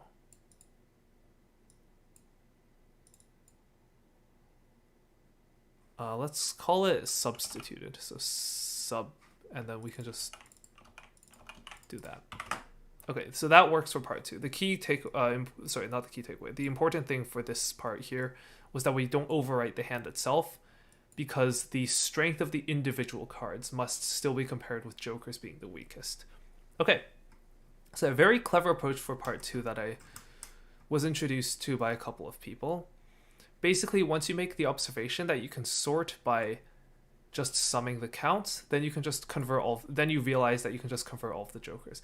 Something that you can actually do here is you can, instead of summing, you can also sort these in decreasing order. So for example, a 5 of a kind is just 5 5s in a row.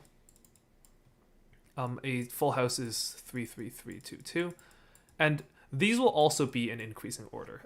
I skipped the 4 of a kind, but once you see this is actually what makes the joker substitution operation a lot more obvious, because you're sorting first by the first value and then by the second value, etc.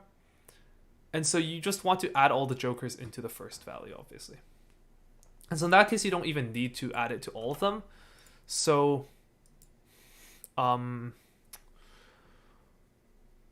let's briefly try this approach just to see how it turns out. So we can skip this part. We can say counts equals 0 if the card is a joker.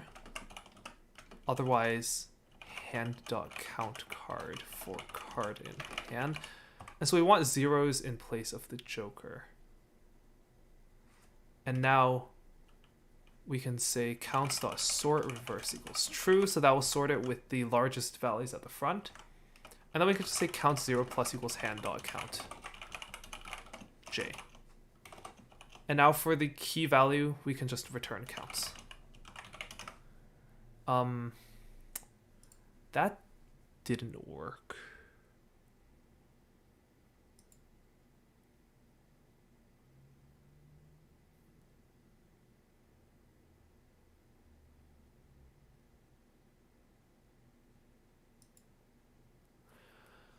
I'm pretty sure an approach like this in some capacity should work. Let me see what's wrong with this.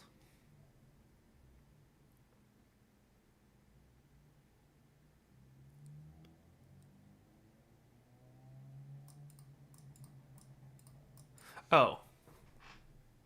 Yeah, because we have 5 jokers, then we're going to get 5 0 0 0 0.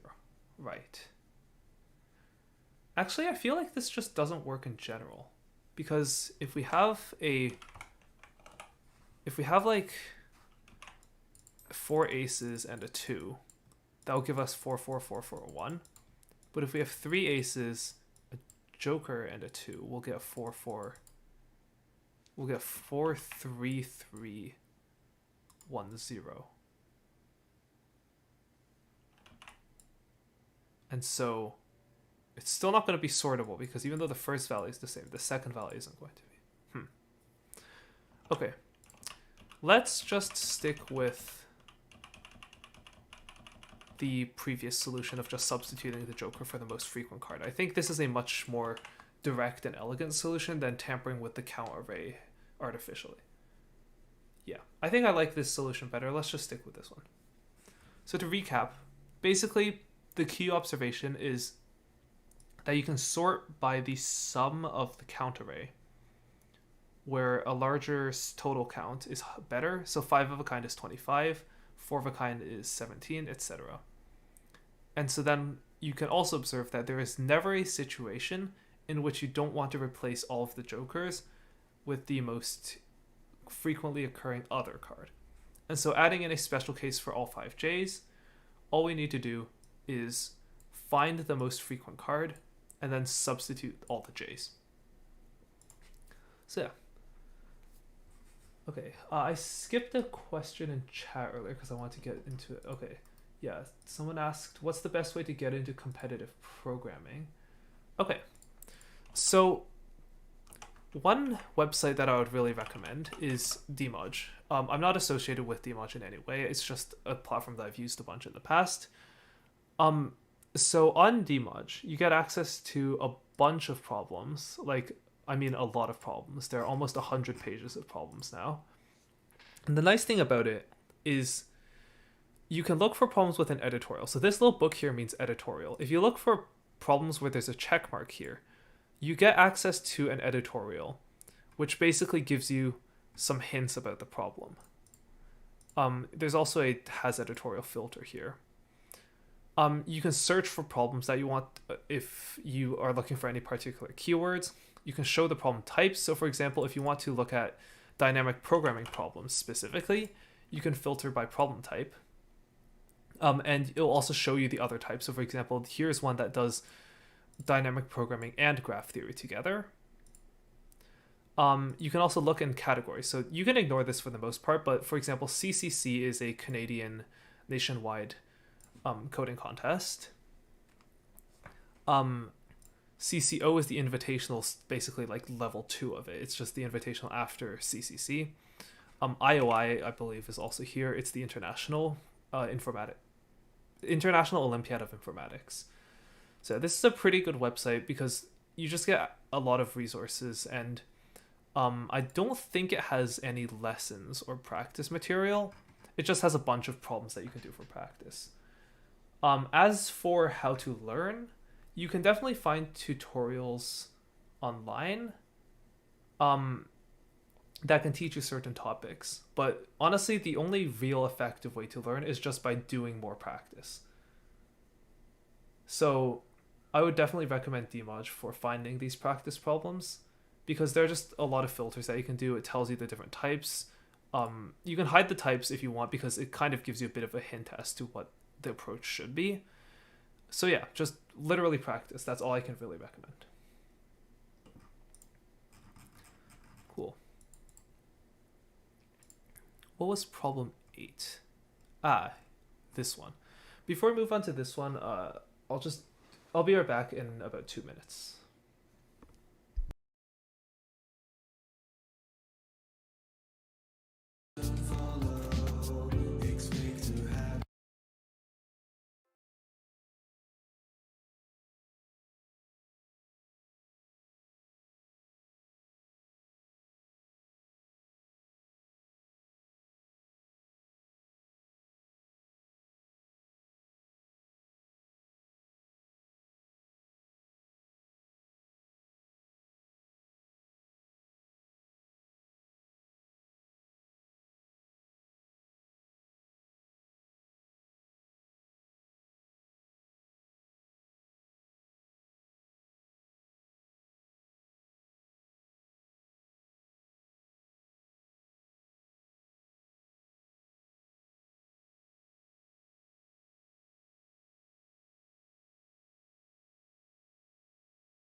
Okay.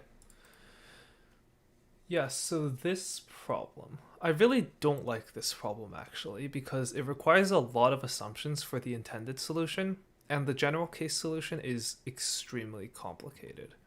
So there is a more general solution that you can do in case any of the assumptions fail. But I'm not going to go over it in detail because it's really long and I won't be able to test it efficiently because I don't have any test data for which the assumptions aren't true. But one thing I will point to is this thing called Chinese remainder theorem. So you don't need it here, but Chinese remainder theorem is an extremely useful tool for modular arithmetic-based solutions in general. And so if we imagine here that the cycle lengths are different, but also there are offsets before we reach the cycle, then rather than solving for n such that n is equal to 0 mod cycle 1 is equivalent to 0 mod cycle 2, in this case we can just take the LCM. But if we had to deal with having different offsets, then we wouldn't be able to do LCM. And so that's where Chinese remainder theorem would come into play. So the lore behind Chinese remainder theorem was basically we had it came from a book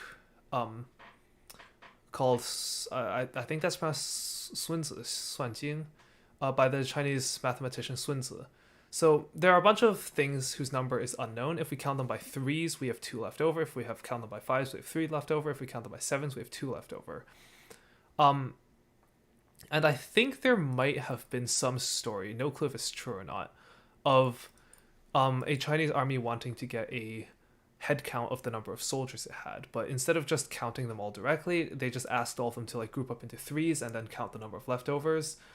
Group them into sevens, count the number of leftovers, etc. And then you can use an algorithm to determine the total number. No clue if that's true or not, but I did hear that story at some point. It's not listed on this Wikipedia page though. So basically, if we have a bunch of integers greater than 1 called the moduli or the divisors, 2020 day 13. Yeah, this one. Yes, thanks, MathCat. Yeah, this is a good problem for practicing Chinese remainder theorem. 2020 day 13. So basically, in the case that we have 2 moduli, we're trying to solve the system x is congruent to a1 mod n1 and a2 mod n2, and these n1 and n2 have to be coprime. So Bezout's identity tells us that there are 2 integers m1 and m2, such that m1 n1 plus m2 n2 is equal to 1. And you can use the extended Euclidean algorithm for that. I won't explain this in detail because we'll get into a bit of a rabbit hole if I do. But long story short, the Chinese remainder theorem, by construction of existence, allows you to construct the smallest such x that satisfies a bunch of modular arithmetic congruences. And so if a1 through ak are not all 0, then this is the general form solution you want to find the value. I won't go over it in detail as I honestly don't quite remember how this works, so it's probably more effective if you just read through this Wikipedia page or look up how to do Chinese remainder theorem on your own, because I would kind of need to relearn it before teaching you guys anyway. Anyway, since these are all 0, we can just do LCM. And the reason they're all 0 is just we can assume it because that just happens to be the case. Again, I don't really like this problem because of all the assumptions that need to be made, but let's just get into it. So, let's get into it. So, part 1 is easy. Let's just quickly go over it.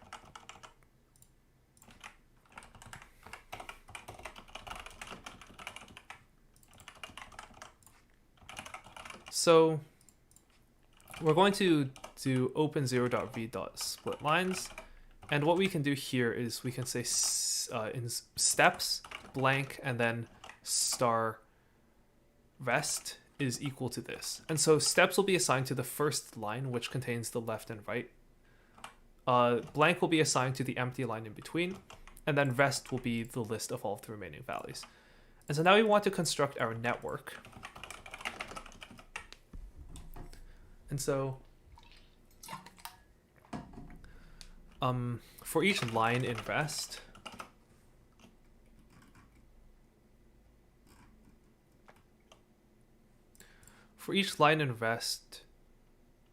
we have the format of this.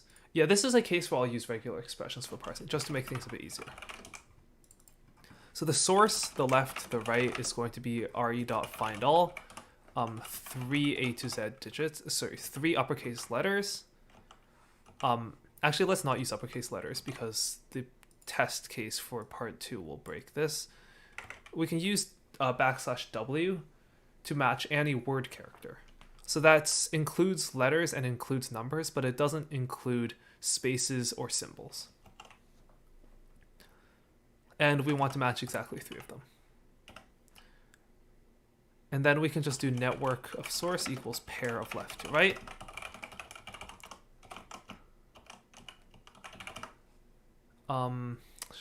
I always forget that.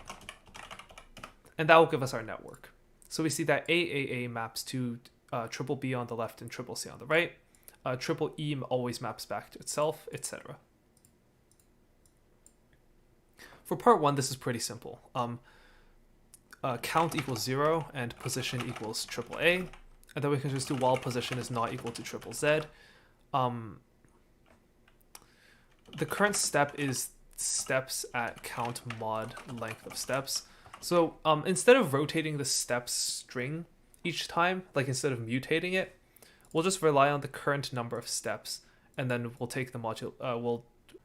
And then if the step is equal to L, we'll go left, so that's index 0. Otherwise, we'll go right, which is index 1.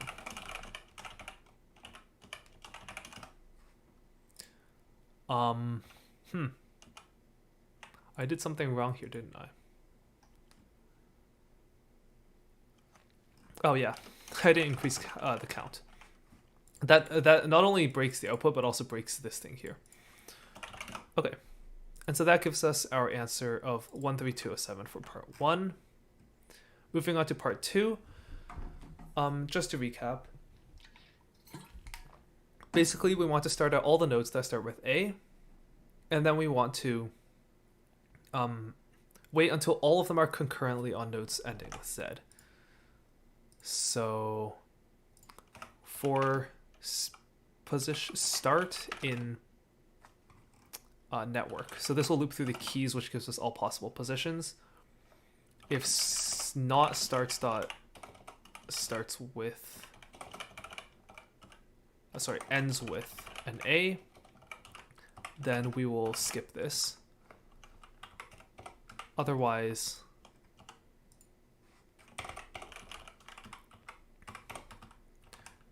while the position does not end with Z, we'll get the count. And so,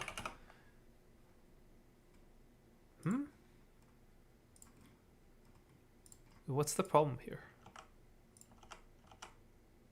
It is ends with, right? Also, yeah, I do know that you can just do step equals R. I don't like that though, because it's a bit confusing. That is how I did it when I was solving it, but for the sake of readability, I prefer this. Wait, what's the problem here? Oh, sorry, this isn't meant to be break, this is meant to be continue. Okay, there we go. And so that gives us all of the cycle lengths. And so there are many assertions that are being made here. The first is that this is a multiple of the number of steps given. So let's assert all of these.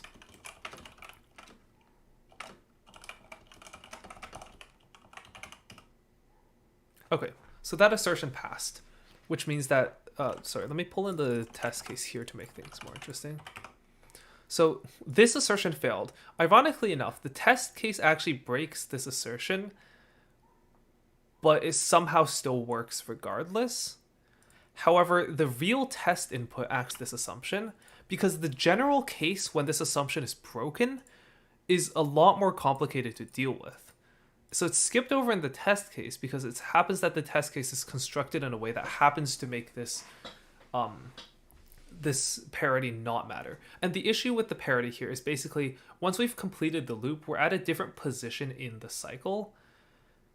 And so basically what that means is that I think the assertion fails for 22A. So we go left to 22B, right to 22C, left to 22Z, right to 22B, left to 22C, right. Yeah, so the reason that it doesn't break is because within the 22X loop,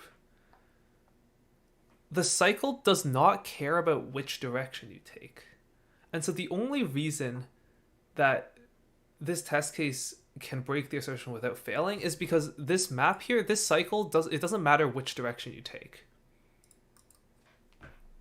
And so in the actual test data, you don't have to deal with this. The cycle length will always be a multiple of the step instruction length. And what that means is when you repeat a cycle, you end up at the beginning of the step array again. If you didn't, then you would be at a different state. And so you might take a different path in the next cycle.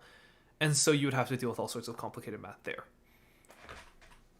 The other assumption we have to make is that once we've arrived at this position, the next step will take us back to the start. And so basically the assumption is that we start at the beginning of a cycle, there's nothing after the cycle, and there's no offset to get into the cycle.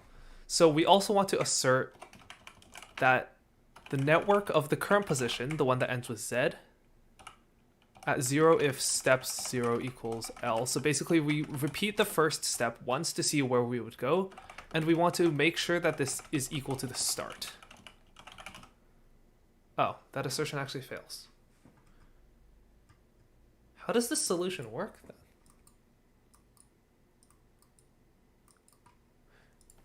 Is it the last step that we need to check? Yeah, I agree. The test data this year is kind of bad, and this problem specifically was very bad in that regard.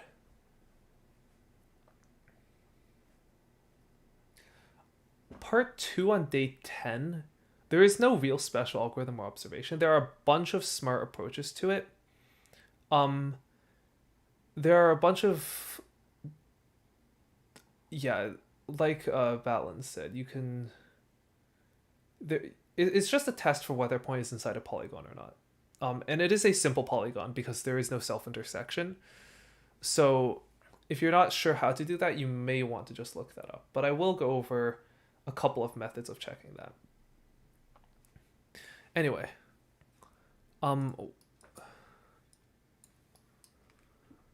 If this assertion fails, then why does the LCM solution work? The second step, you say?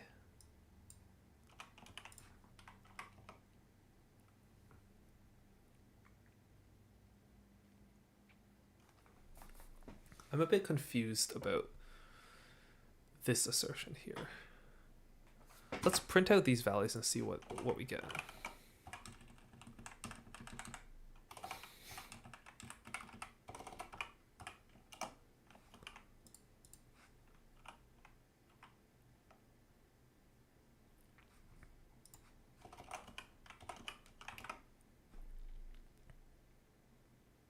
I guess it doesn't return to the same value, it's just that the cycle length remains the same. So I guess let's do this for the assertion. Basically what we're trying to assert here is that the number of steps it takes to get from the first A to the first Z is equal to the length of the subsequent cycle. If this isn't true, then there's an issue. So it loops to the first node that A visits. So basically A takes one step to go here, and then this goes to Z, and it loops back like that. Yeah, actually that makes sense, because otherwise the cycle, if it did go back to A, then the cycle length would be offset by 1. So let's assert that the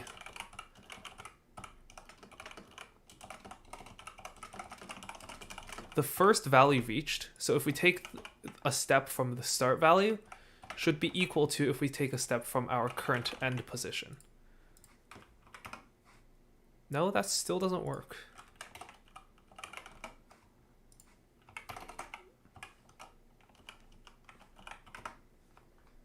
Yeah, that still doesn't seem to... Oh, sorry. It's not the next, it's first step. It's the last step. Okay, so the first step we take from A will reach something. And then Z will take a step to the last... Is that correct, though? Okay, yeah, so that is the assertion.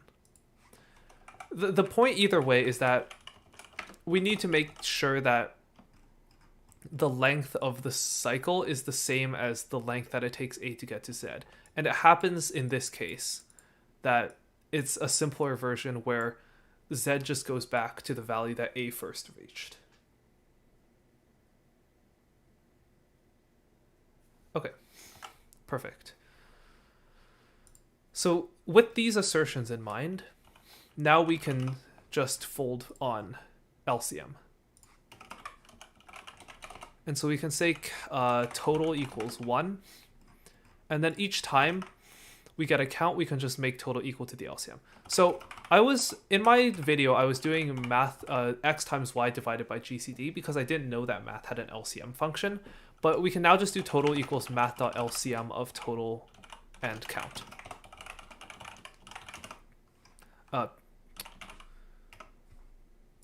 No?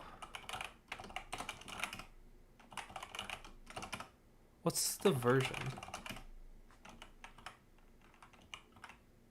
How do you get the version in Python again?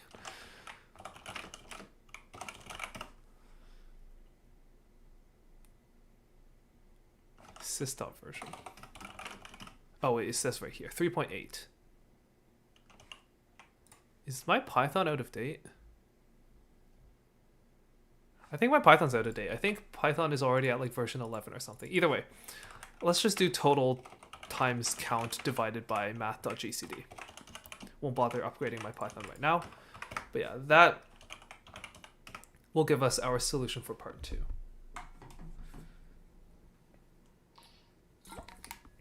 So I won't go over a programmatic solution for the general case, but just to discuss this, let's say that we can't make these assumptions. So A might go to some z value, which might go to a different z value, which also then might go to another z value after going back to the first value, because we might be at a different position along the steps array.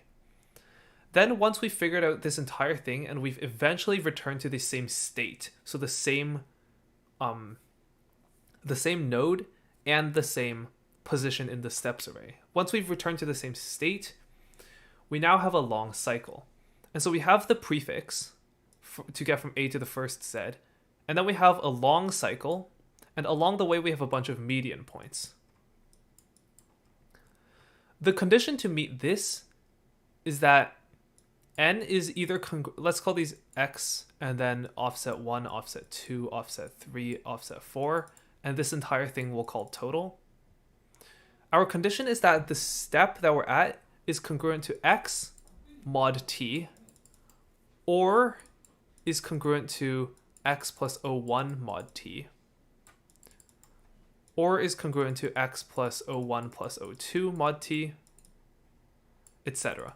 Basically what we're saying is it's a whole number of cycles plus the prefix in order to end up here. Or we can end up here, in which case it's a whole number of cycles plus x plus O1. Or we can end up here, in which case it's a whole number of loops plus x1 plus O1 plus O2. And so basically we would need to try all possible combinations, and then we would need to find the minimum after we combine all of these. And so if there are like 3 conditions and there are 6 cycles in total, we'd have to do 3 to the power of 6 different checks, which isn't a problem, but it could also be much more than 3. So yeah, basically, there is a more general solution using CRT.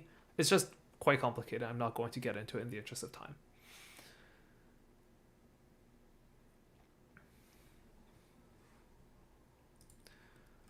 Okay.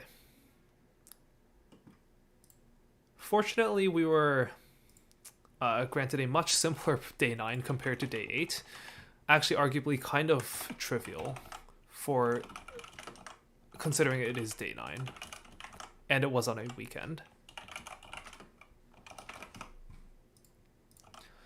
So for this one, we get a bunch of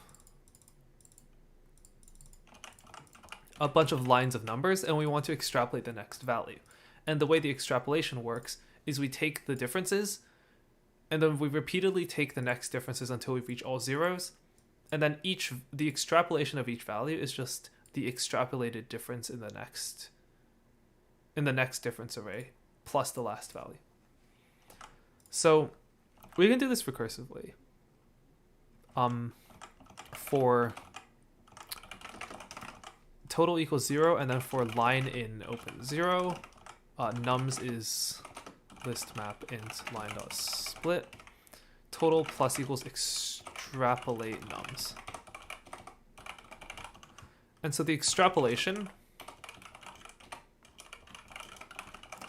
is just, if it's all zeros,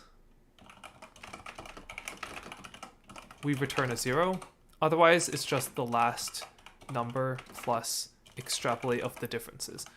And the differences array is just y minus x for x, y, and zip nums with nums sliced by 1. Let me explain this briefly. So remember that zip we'll take multiple arrays and go through them column by column. So normally if we have zip of A and B, we would get a bunch of pairs of A1, B1, A2, B2, and A3, B3. However, if we zip A with the first element chopped off, we get this. Let me put A0 here because just to make things a bit more clear. And so now we get each pair of consecutive overlapping pairs. A tiny optimization is to check all the values are same. Yeah, that is true. You can just say like if the length of set of nums is equal to 1, then we can just return nums 0. That works. It saves us one recursion. So basically this loops through each pair. So now we have x, y is each adjacent pair. And we can just take the consecutive differences like so.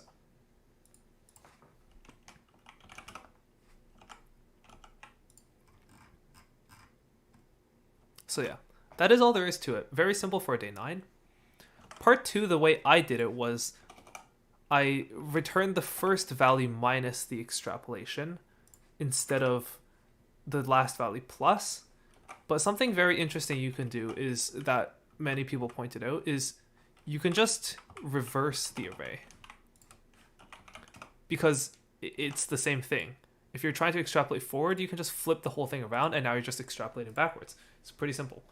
And the nice thing about this is no matter how you did this part 1 approach, reversing the array will always give you the correct answer for part 2. It doesn't matter how you did it. You don't need to like figure out exactly how to alter your solution. You can just reverse the array and it'll work no matter what your part 1 was. Some people had some different part 1 approaches, like listing out each of the extrapolated values and then taking the sum. That will break if you try to invert it by subtracting, because you would need to alternate adding and subtracting. And that's a bit more complicated than just inverting the array. I think there's also a mathematical way of doing this, but I'm not quite sure how. And I think the recursive approach makes a lot more sense and is a lot more direct for the problem statement.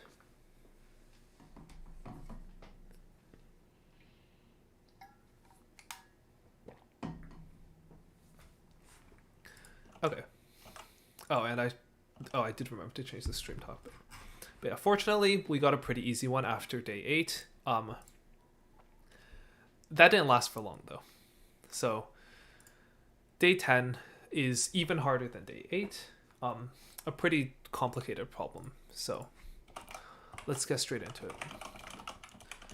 So, in my video, the way I did part 1 was not too optimal. Basically, I did a pathfinding, but basically I did it via pathfinding, but you don't need to do it via pathfinding because your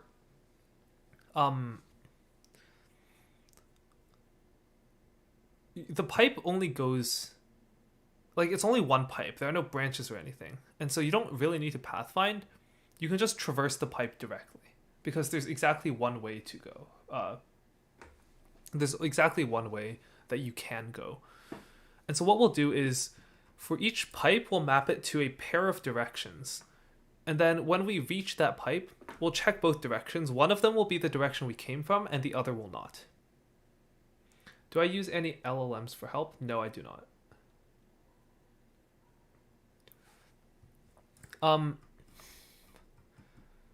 Okay. So, let's grab a test case. Where's a good test case? Let's take this one.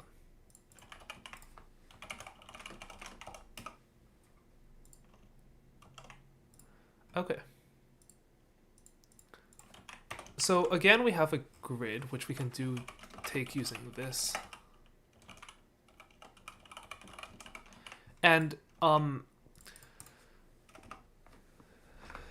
here we can, actually I'm not going to bother doing that. Sometimes in grid problems you can use complex numbers to make things a bit easier. In Python you can do complex numbers via a real section. So let's say 3 plus 4j would be 3 plus 4 times I. So I is the imaginary unit. In Python, you denote it using j after a number. Just for I on its own would be 1j. The reason you do this is because you can apply mathematical operations to this directly. So if you have a pair of numbers, you would need to do the operations separately. But if you have complex numbers, let's say I have a value and an offset, I can just take these two and add them together to adjust the offset. I can also subtract. I can also multiply by 2 to scale it up by 2. You can also multiply it by I on its own to rotate it counterclockwise by 90 degrees. There are a bunch of fancy things you can do with complex numbers. Maybe we'll get a problem later this year that warrants it, but here I think it's a bit overcomplicated. To answer your question, Samuel, how much harder do I expect this to get in the later days? 10 is, this year's day 10 was pretty difficult for a day 10, at least in my opinion. I expect the later problems to fall somewhere within the range of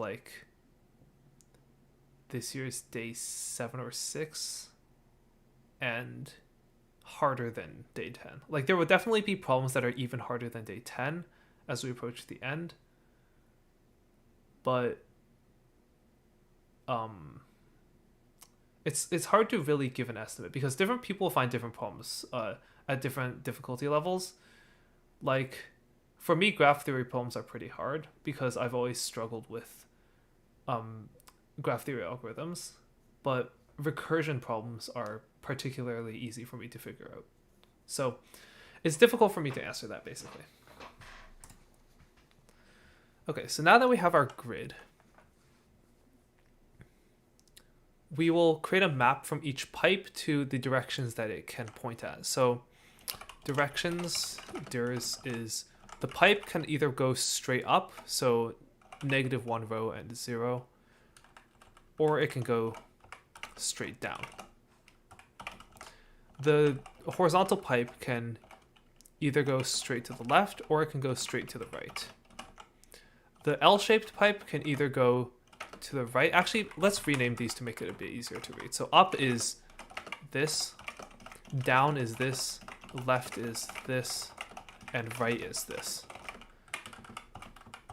So the pipe can go up or down. The dash can go left or right. The L-shaped pipe can go up or right. The J-shaped pipe can go up or left.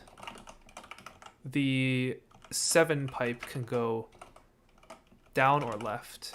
And finally, the F pipe can go down or right. So the first thing we will do is we'll figure out what S is. And so the way we can do that is we'll keep a set of possible S values, which will start out as all of the possible pipes. So that's all of the possible pipes right now. Then we'll look to each of the 4 directions and see if it's possible. So let's first find the S.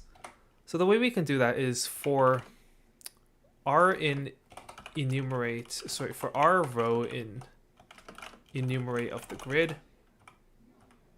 for C character in enumerate of the row, if character is equal to S, then we take RC. And so if we pack that into a list comprehension,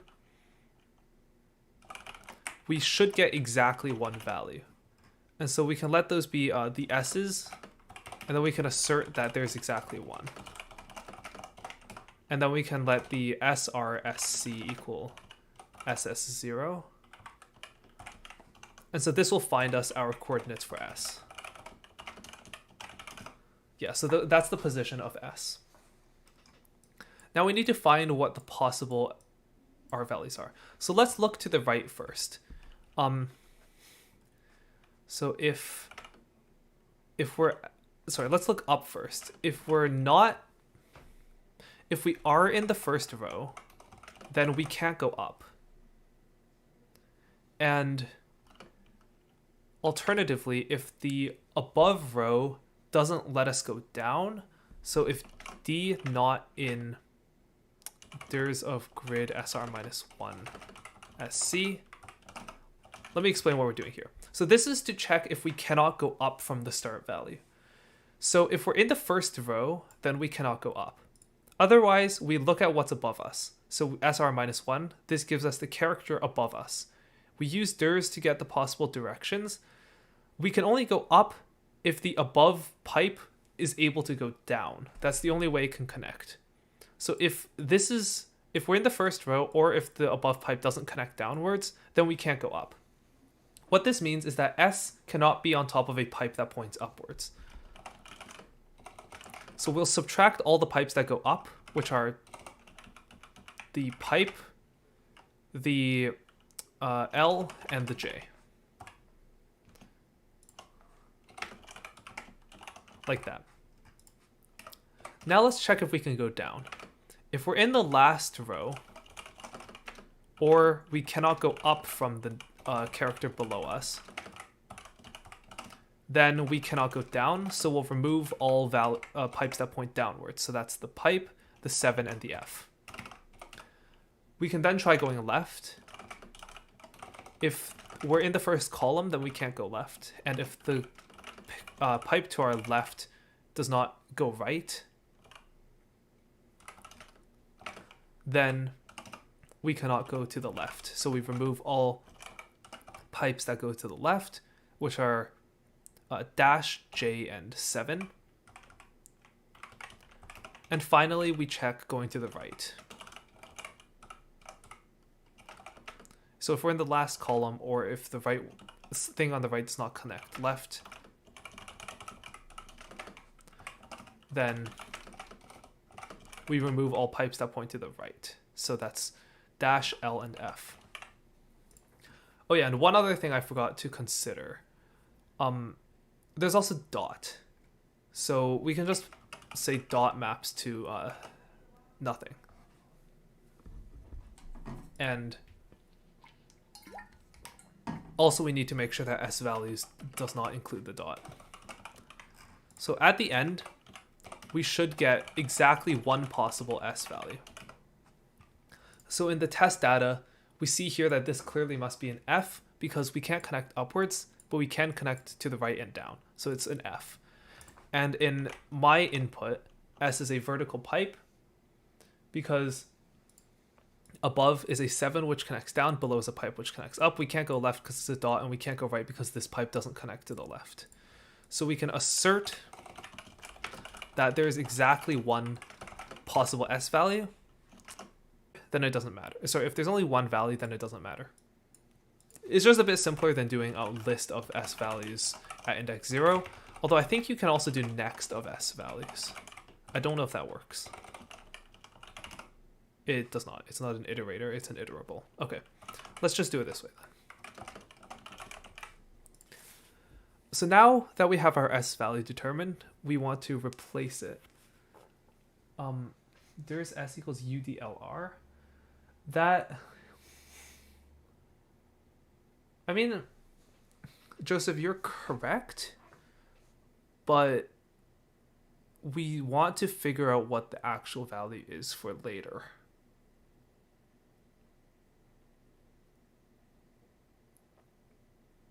Because basically what we're going to do is we're not going to assert that the pipe we're connecting to is valid.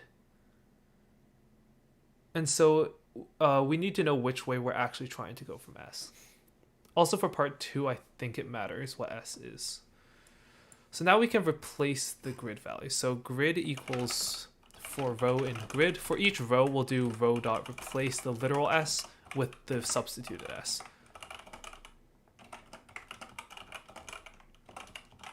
So now we've replaced S with what it truly is, the F pipe. Okay.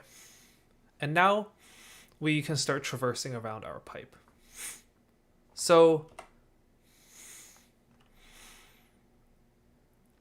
for part 1, all we need is the path length divided by 2. Because we're trying to find the furthest point from the starting position. And if we have a loop, then the farthest position from the start is just the halfway point. If we went anywhere to this direction, it would be closer on this side. If we went anywhere in this direction, it would be closer on this side. So it's just a halfway point across the loop. So we just want to take the length of the loop and divide it by 2.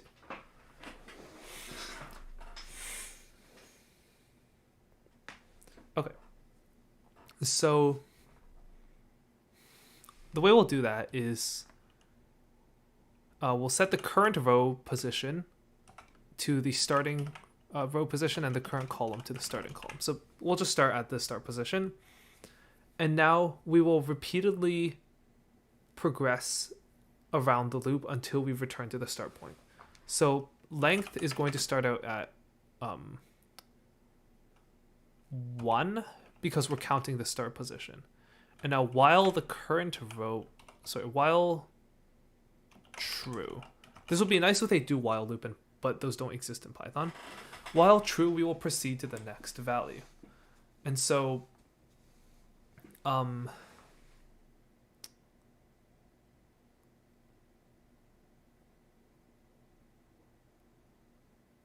wait, something is wrong here. I think I might need to store a different value. Yeah, so we're going to store the current position, and we're also going to store the previous position. And basically what this does is it prevents us from backtracking. So we're going to start with the previous row and the previous column on the starting position, and we'll move forward once. So the first step is a bit of a special case because we have 2 directions we could possibly go. So we'll just pick an arbitrary one. We'll just say direction R, direction C is equal to the directions of grid at SRSC, and then we'll just pick a random one. We'll just pick index 0. So for example, if we start on an F pipe, we'll go down first instead of going right. It does not matter which one we pick.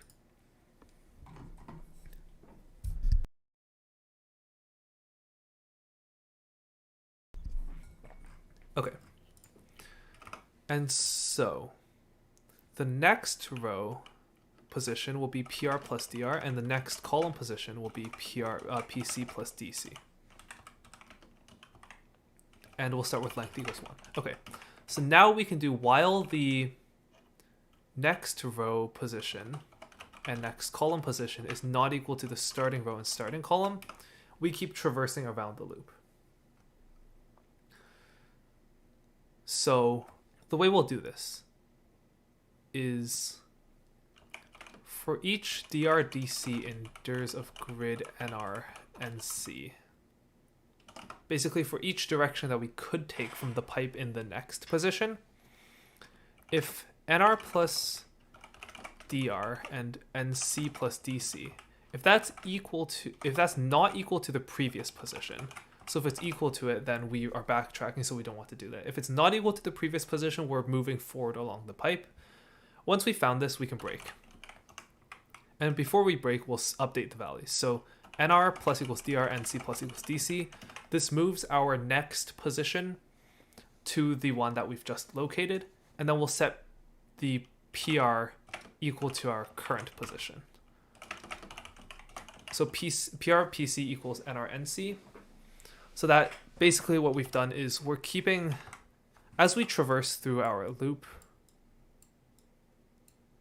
so like here, as we proceed through our loop, we keep track of nrnc, which is our next position, and we also keep track of our previous position. At each point, we'll have 2 possible directions to take. One of them will go back to the previous point, so we skip that and go in the other direction. Once we found the other direction, we update our previous position to where we were just at, and then we set our next position to the new one that we've just found. And then we just do length plus equals 1. So now if we print out the length, we see that we get exactly twice the expected answer, which makes sense because, again, we're trying to find the halfway point across the loop. And so that gives us our answer for part 1. So part 1 is relatively straightforward this way. I really like this solution over the pathfinding one. Now let's look at part 2. So there are several ways to do part 2. The one that I did was horizontal raycasting to identify whether something's inside a polygon or not. Basically, each time you cross an edge, you want to toggle whether you're inside or outside of the polygon. The reason this makes sense is pretty intuitive. Let's say we have some arbitrary polygon, and importantly, it must not be self-intersecting. If we want to figure out if something's inside the polygon or not, we start outside of it, and then we cast from the left. Each time we cross over an edge, we are now inside the polygon. If we cross over another edge, we are now outside of it. Let's say we do it from this point. We cross over an edge, so we're now inside. Then we cross over another edge, so we're now outside. And then we cross another edge, so we're inside again. And so this works with concave polygons as well. So that's the first approach we'll do. So in order to do that, we need to keep track of which edges are in the polygon and which edges, like which pipes are not. So we'll keep a set of scene values. So we'll do scene equals srsc. And then each time we proceed, we'll do scene.add nrnc.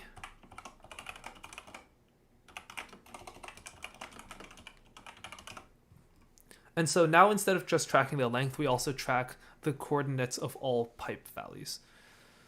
So for the sake of simplicity, let's now get rid of all the garbage pipes. So for each r row in enumerate grid, for each row we do for c car in enumerate row. If RC is in scene, then that means it is part of the loop. So we preserve the value. If it's not, then we replace it with a dot. And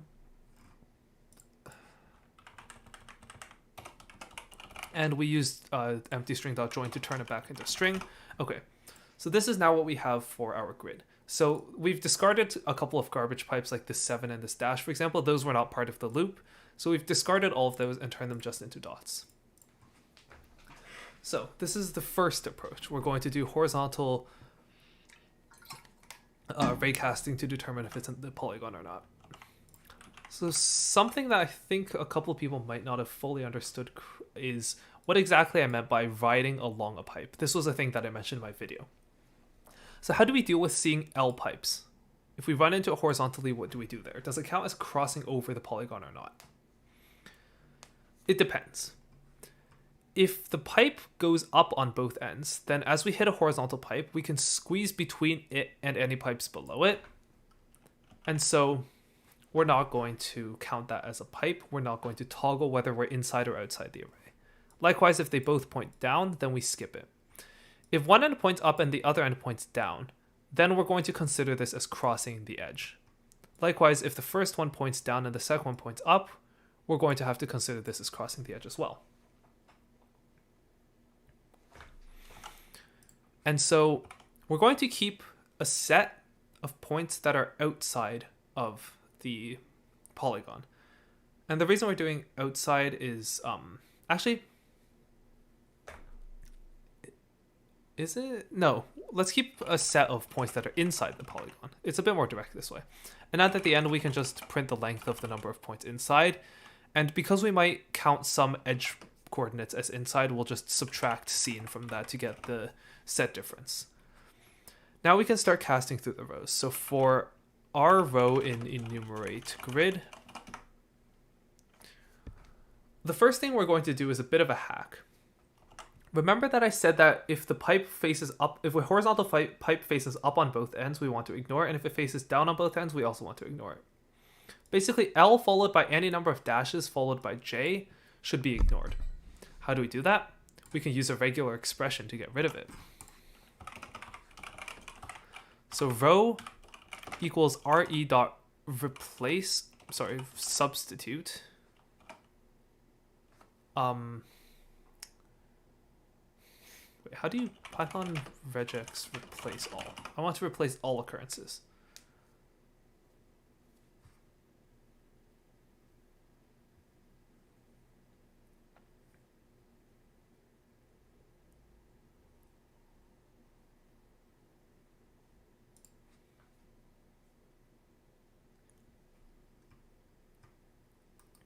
re.sub does replace all matches. Wait, it does?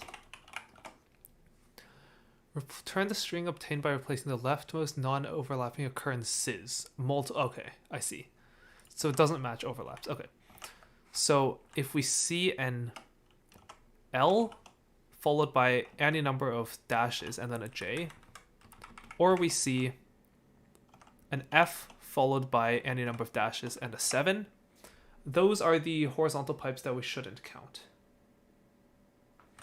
We will replace it using a lambda that takes the match and returns a string. So basically we need to replace it with the same length because we don't want to be altering the length of our row. So we're going to take in a match and we're just going to return, sorry, not return, dot times, what's the type of match? Is it not a, Python does not have type inferences, does it?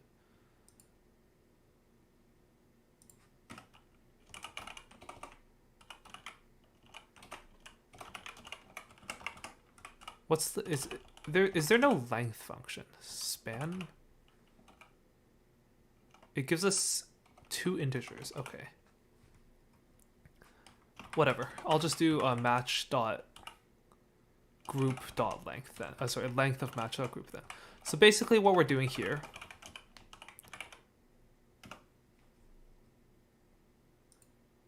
again, I keep forgetting to add the string itself. What we've done here is we've replaced all the pipes that don't matter.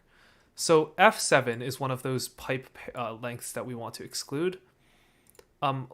Likewise, LJ are also ones that we want to remove. Sorry, this LJ got removed because it's not in the loop.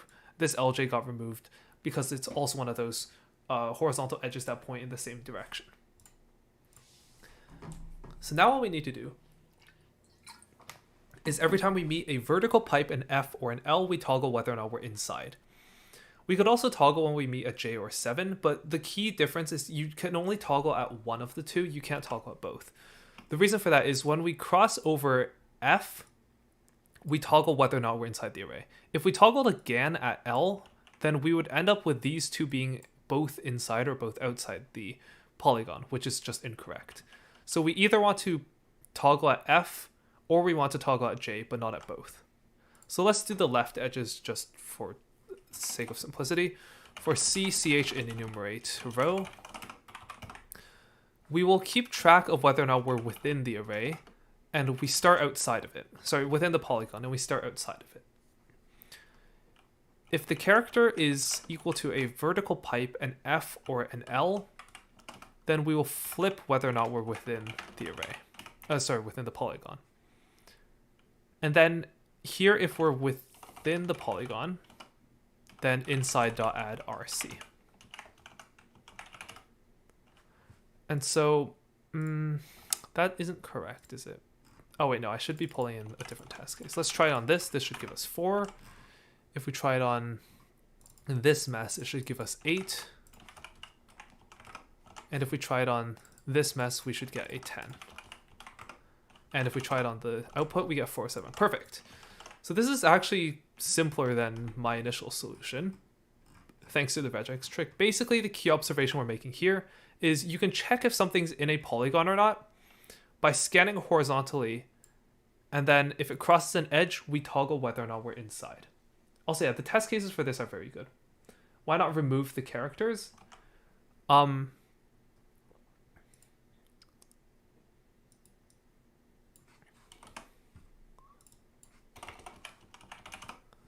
Because the way we're doing it, we're counting a bunch of pipe characters as quote-unquote inside, but they shouldn't be. So we need to subtract inside from seen. But if we do it like this, we'll get the wrong answer because R and C will be offset. And so it's important that we don't offset which coordinates we're considering. Basically, we need to preserve not just how many points we consider as inside, but also the number of row and column coordinates that we consider as inside. I wonder if we can just do and character equals dot like that.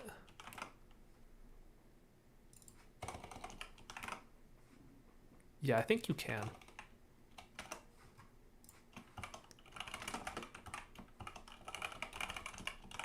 Okay, yeah, you are correct. This is actually a lot simpler. Yeah, we can just remove them directly. And then we can just only count dot characters as within the array, within the polygon. That was a lot simpler. I don't know why I was doing some weird complicated stuff earlier. This is a lot nicer. Thanks for the suggestion. Yeah, this is a better approach. Okay, this is my personal favorite. Let's see. Oliver commented that you saw a diagonal tracking method. What exactly do you mean by diagonal tracking method?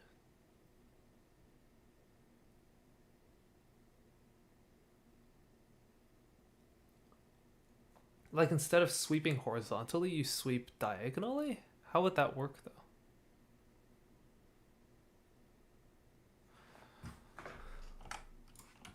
Okay, let's see. So you start at, let's say you have a bunch of pipes, and then you start at a point, and then you trace diagonally. So if you hit a horizontal, you consider as crossed. If you hit an F, you also consider as crossed. And then I assume if you hit a J, you consider as crossed, but if you hit an L or a 7, you don't consider as crossed. Is that the idea?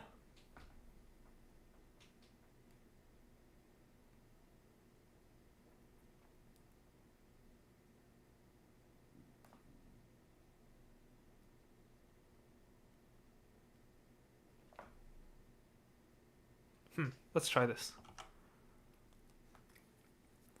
So instead of starting from an origin and sweeping, we'll start from each point.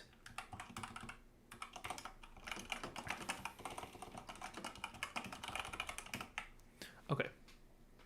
And now we sweep in any diagonal, it doesn't matter. Let's just go up and to the left.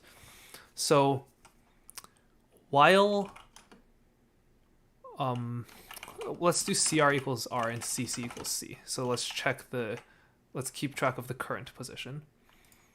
If while CR is greater than or equal to 0 and CC is greater than or equal to 0. So basically, while we haven't gone off the grid yet, we'll go up diagonally.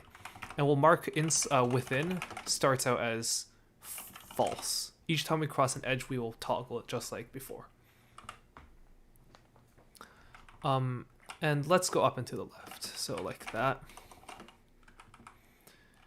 If the coordinate is any of these pipes, so when we cross diagonally, we want to consider it as a pipe if it's vertical or horizontal, F or J. But if it's L, then we can like squeeze past it, and likewise if it's 7, we can squeeze past it, so we don't count those. Then we flip within. And at the end, if we are within, then we add it to the inside coordinates. I forgot to update CR and CC.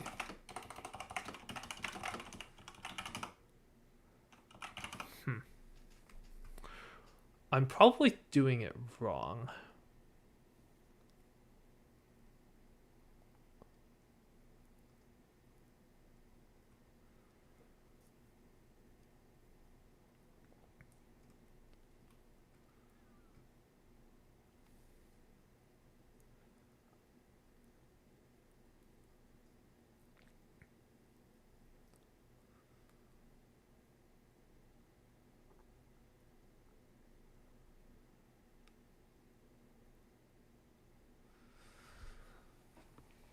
Also, yeah, something that Batlin mentioned in the chat I wanted to spotlight because it's very clever. You don't need the regex for that trick I mentioned earlier. The key observation you can make is if you mark all of these as outside or inside, it doesn't matter because we're discarding them anyway. So what you can do is you don't need the regex trick. You can just only consider vertical L and J.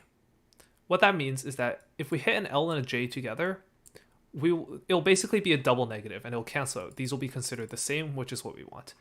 Likewise, if we hit an F and a 7, nothing will be counted, so that's perfectly fine. If we hit an L and a 7, however, the L will toggle the outsideness and the 7 won't, so that will be correct. And if we hit an F and a J, the F won't toggle the outsideness, but the J will, and so that will also be correct. So yeah, wanted to shout that out because that's a very clever way of doing it. You think you need to start it only from the borders.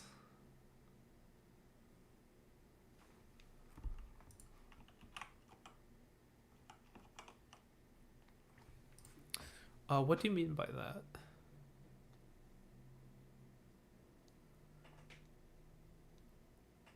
Oh, huh. Good catch, Matthews. Yeah. Typo. Okay, cool. That's a really nice solution. I like that. Very clever that this completely avoids the need to consider the special case of riding along edges, because when you traverse diagonally, you can just check that one coordinate alone. Cool. So yeah, that's the second way of approaching it. What else is there? Someone mentioned shoelace formula with Pick's theorem, but I wasn't able to figure out how to get that working. Let me go check my comments on that video to see if I can figure out what the issue with my approach was.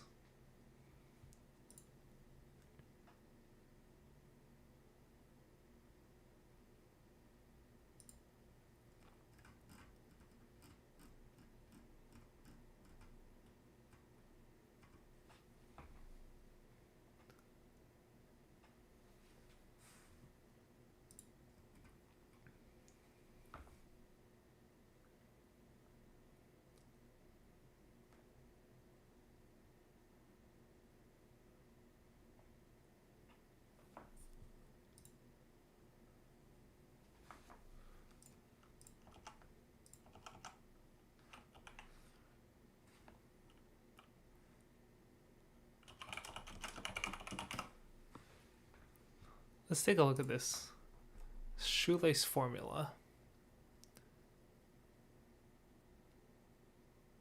Okay, given a sequence of points.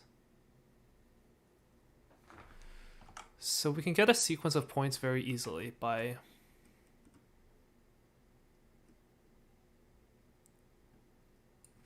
instead of making scene a set, we can just make it a list.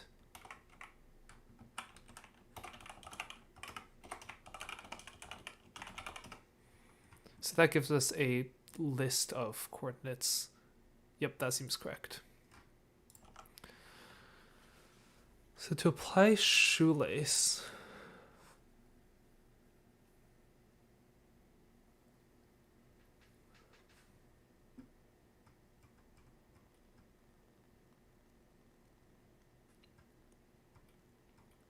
I'm still a bit confused what exactly we're doing here.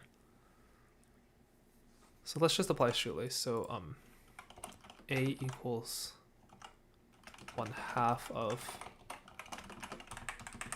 the sum from I equals 1 up to n. So for I in range length seen of xi times the difference of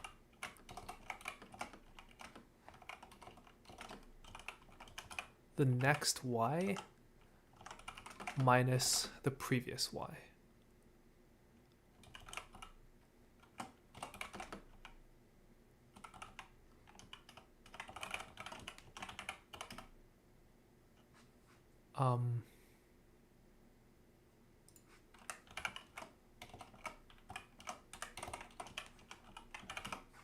Okay, so then what do we do with that?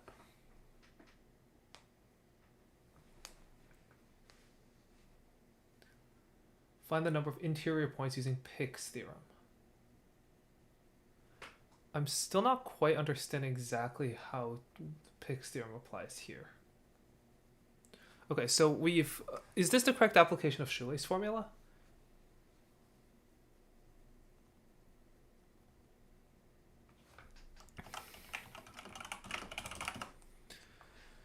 Pick's theorem tells us that if a polygon has integer coordinates for all of its vertices, then if I is the number of integer points interior to the polygon and b is the number of integer points on its boundary, the area is I plus b over 2 minus 1.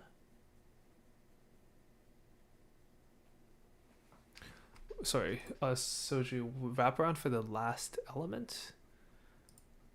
I don't think it is, because I am iterating through the entire range, and then I just use modulo here to loop around.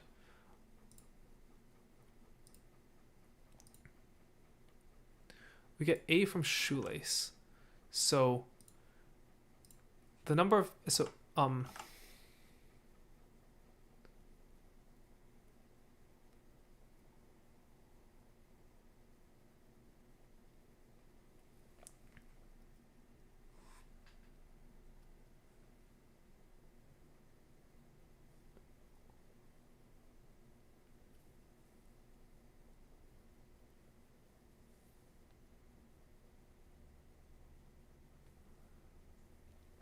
I is the number of interior points, so we're trying to find that. A, we already know the area from shoelace. B, we know from scene. So I is A plus 1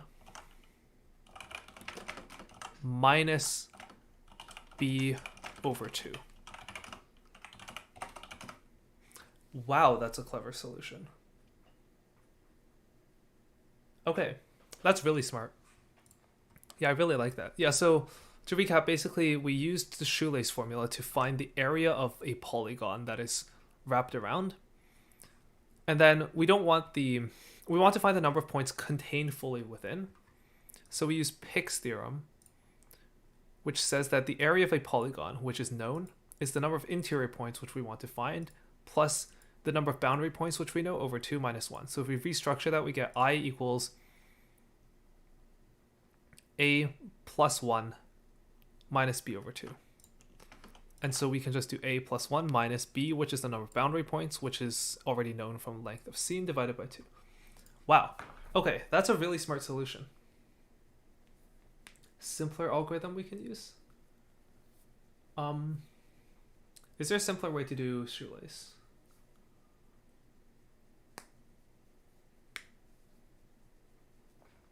Let me look at the Wikipedia page for shoelace again.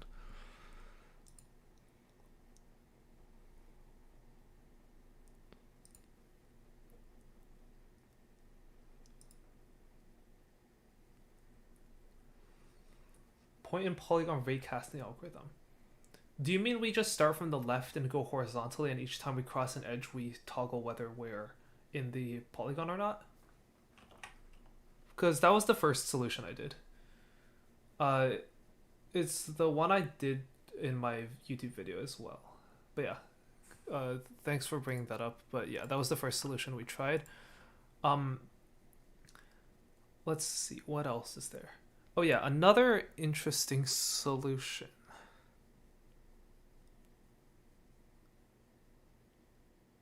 Wait, hold on, does it even work? I think it was something along the lines of like, we go up until we find the first point, and then each time we cross the vertical we do some operation. I'm not sure exactly how that one works. A flood fill. Yes, so the way flood fill works is, since we need to account for the case where you can squeeze between pipes, what we do is we basically blow up the grid. So a pipe becomes this. A J becomes this.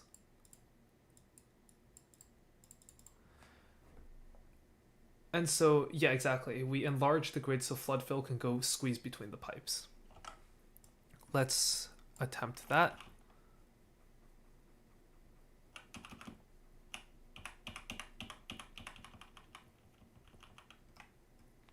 Okay. So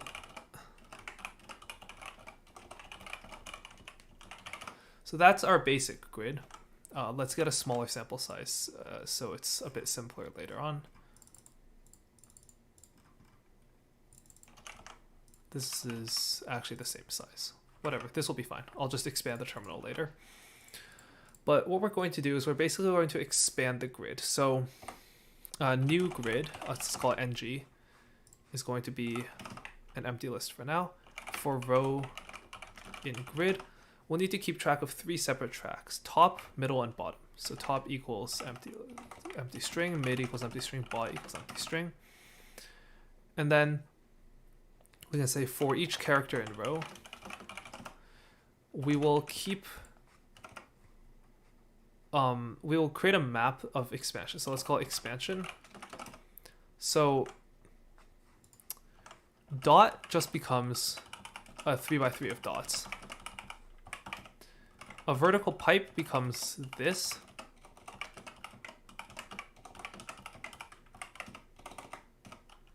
A dash becomes this. What did I click?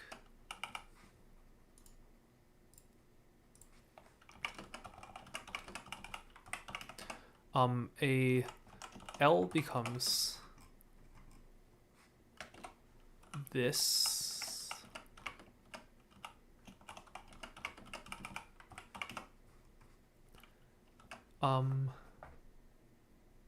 Actually, wait. Once we expand, it doesn't matter which way the pipes face, because we can't cross over any pipes, and so yeah, we don't need to consider what the pipes actually are. Okay, there's an easier way we can do this then. For each character in row, subgrid is going to be a 3x3 of let's keep booleans to indicate with false being empty and true being a wall. So our subgrid will be a 3x3 of false values. And then if the character is not a dot, then the middle value will always be true. So no matter which way the pipe faces, the middle element will always be true. So subgrid 1, will be true. Now we consider the character. Remember that we have our directions map from above, which tells us which way the pipe faces. So directions of the character, if U is in that pair, then we need to block the path going up. So subgrid at row 0 is also true. If D is in the dirs of the character, then we also need to block the pipe going down. If L is in the dirs, then we need to block the pipe going left. If R is in the dirs, then we need to block the character going right. And finally, we can do top plus equals subgrid 0, mid plus equals subgrid 1, bot plus equals subgrid 2. And then at the very end, we can just say ng plus equals top mid bot. So now we have a new grid.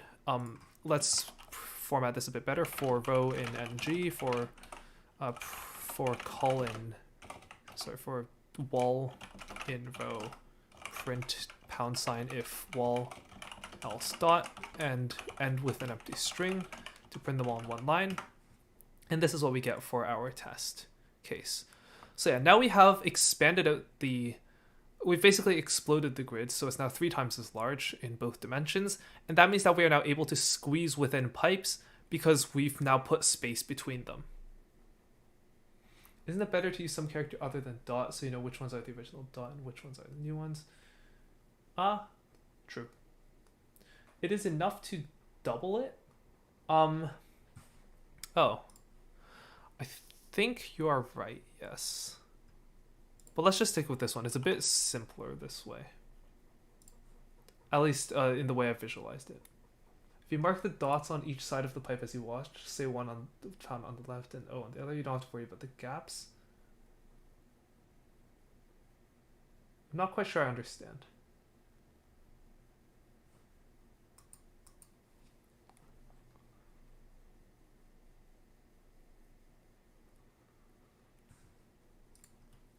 Anyway, now that we've expanded out the grid, we can just do a flood fill. So the top left corner will always be open and it will always be outside. So we will flood fill for all points that are outside. Every point that is outside the polygon will be reachable from any other outside point. That's necessarily true because we don't have self-intersection here. So now we basically just want to find all coordinates that are outside the polygon, which we can do using a breadth first fill. So we'll start off the outside set as just 0, 0. And now to do breadth first fill, we're going to import the queue from deck class from collections. I go over how this works in my video for day 10. So if you're not quite sure what I'm doing here, check the video for day 10 because I used breadth first fill for the first part. it is inefficient, but there is an explanation there of how this works. So Q equals deck containing just 0, 0 for now.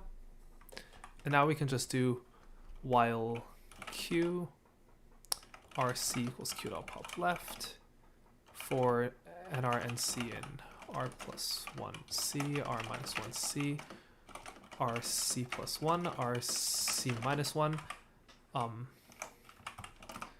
If it's within the bounds, so if 0 is less than NR is less than length of NG, the new grid, and the column is in bounds as well. And we haven't visited it, sorry, and also it's not a wall. So if not NG, NR, NC, and we haven't visited it yet, then outside.add NRNC and q.append NRNC. So now this gives us all of the coordinates that are considered outside of the polygon. And now all we need to do is check which points are considered inside. So total equals 0 for R in range length grid, for C in range length row.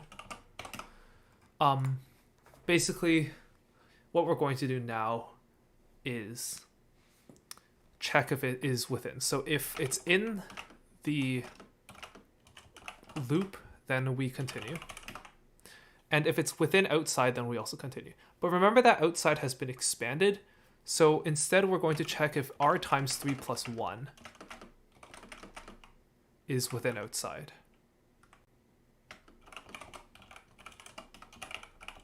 Otherwise, total plus equals 1. I somewhat doubt this will work. No, it actually does. Great, okay. I actually implemented it correctly. Yeah, deck is pronounced like that. I used to think it was pronounced DQ as well, but apparently it's pronounced deck. I don't really understand, but yeah. I am a native speaker and I don't understand English either, so don't worry about it. Okay.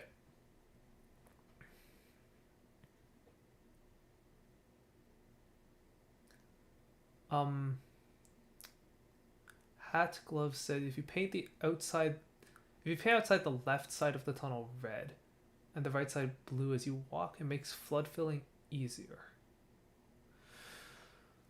That's a bit confusing to me. I don't quite understand how exactly that works.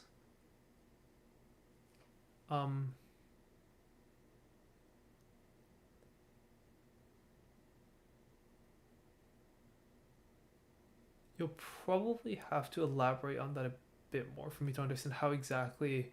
like, I get what you mean. Like, as you walk along the pipe in part 1, you can mark points to the left as one thing and points on the right as the other. But I don't know how that helps with flood filling without needing to blow up the grid.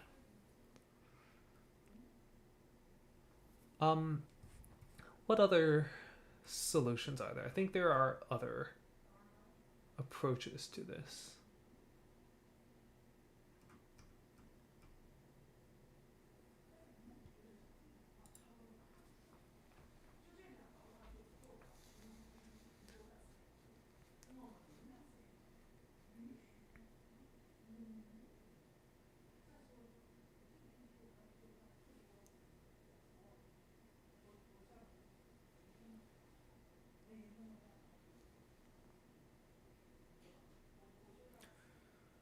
Okay, let's see. So we've gone through the raycasting algorithm. We've gone through a diagonal variant that's quite clever and avoids a bunch of issues that we had with the horizontal one. We've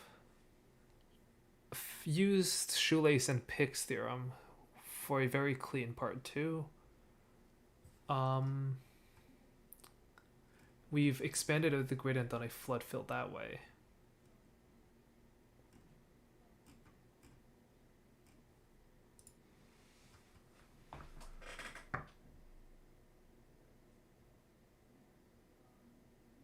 If you mark the dots on either side differently, all areas are marked and you can then use any bit of pipe as the boundary for the fill.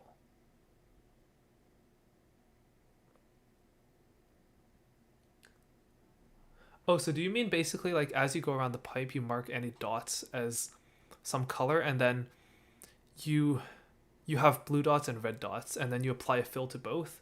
One of them will be the outside, and one of them will be the inside, and then you can easily tell based on which one like reaches the edge of the grid. Is that what you mean?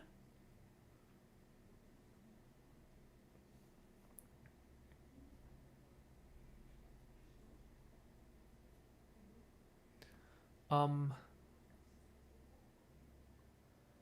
that sounds interesting. Let's try that in a bit. I'm going to take a quick 2 minute break. Once I'm back, we can look over this idea. It sounds pretty cool.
And we're back. Okay, so let's look at this idea. Um,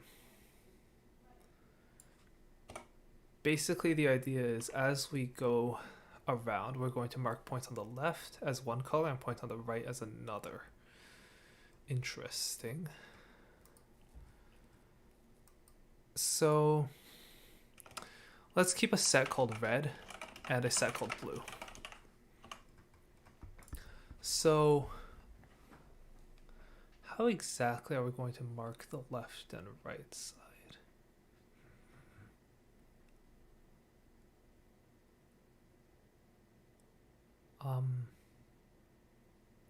Let's assume we're going clockwise, because if we're going counterclockwise, our red and blue will just be inverted, and it does not actually matter because we don't know which one is which yet. So I guess here we need to check our current character. So let's do ch equals grid nr and c.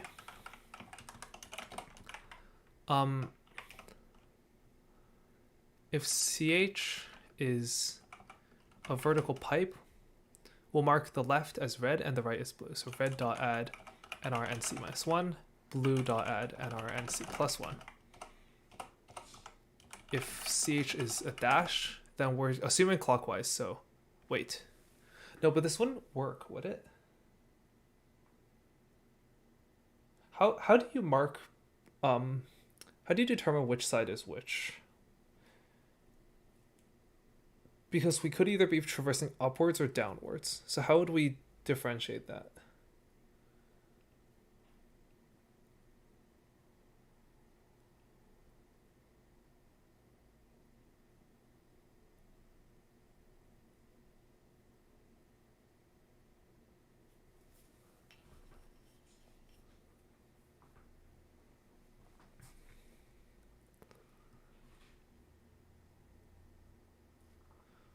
Complex numbers, yeah. I guess this would be a good use of complex numbers.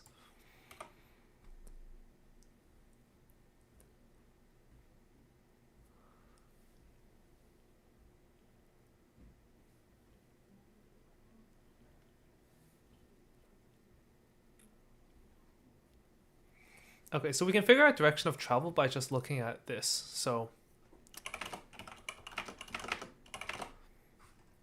if we found a match, then we can do some casework. So if our character is a pipe, then if we're going down, our left-hand side is to the right. So red dot add nrnc plus 1, blue dot add nrnc minus 1. Otherwise, we do it the other way around.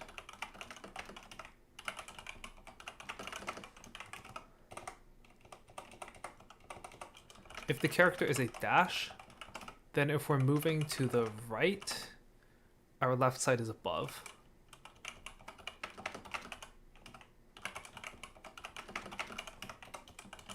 Otherwise, if we're going to the left, our left-hand side is below.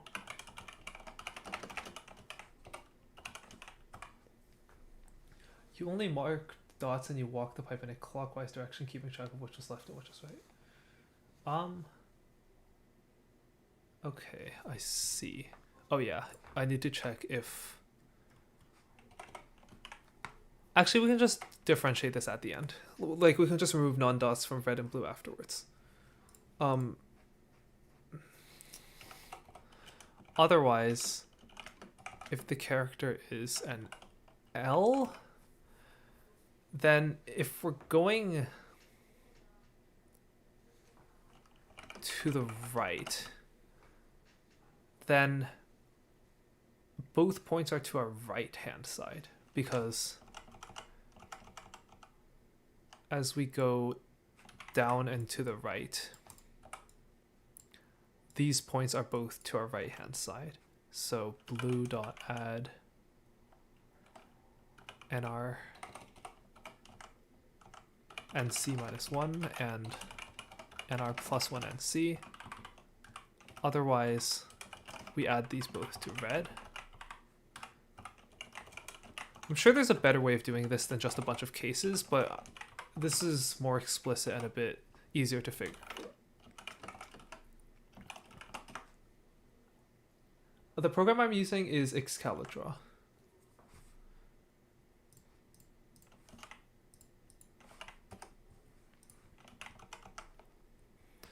If the character is a J, then it's similar, where if our direction is upwards, then both points are to our right. So blue dot add nr nc plus 1, blue dot add nr plus 1 nc. Else, we add them both to red.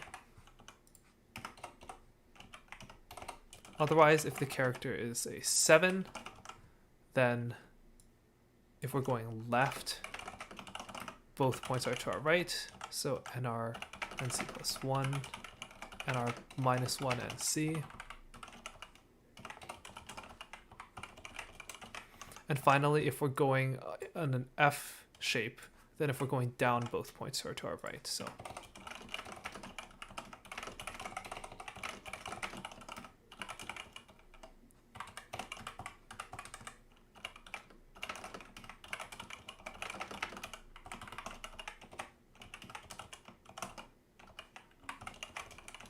okay, cool.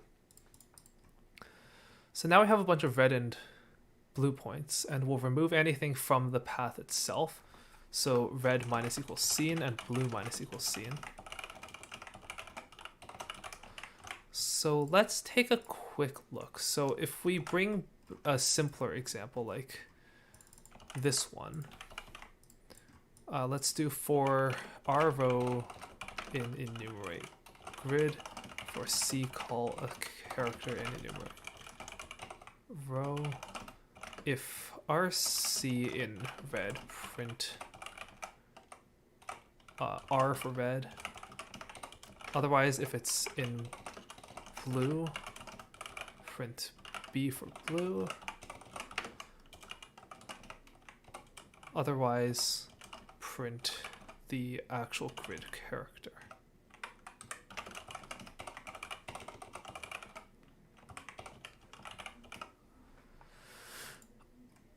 Oh yeah, right. Where did I mess that up? Here. Okay. Does the current character matter? If the last position and current position, you can figure out that. You're right, but then what if we have this and we're traveling down?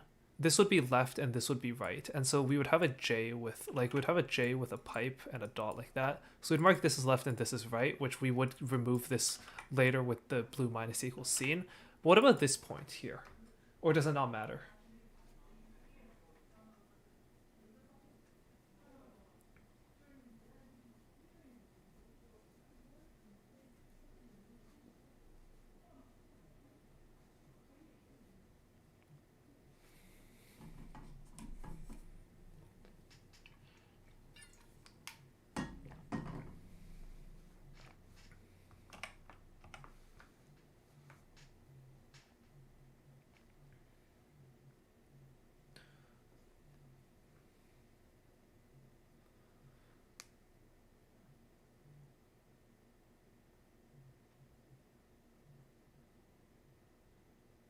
Let's just stick with this.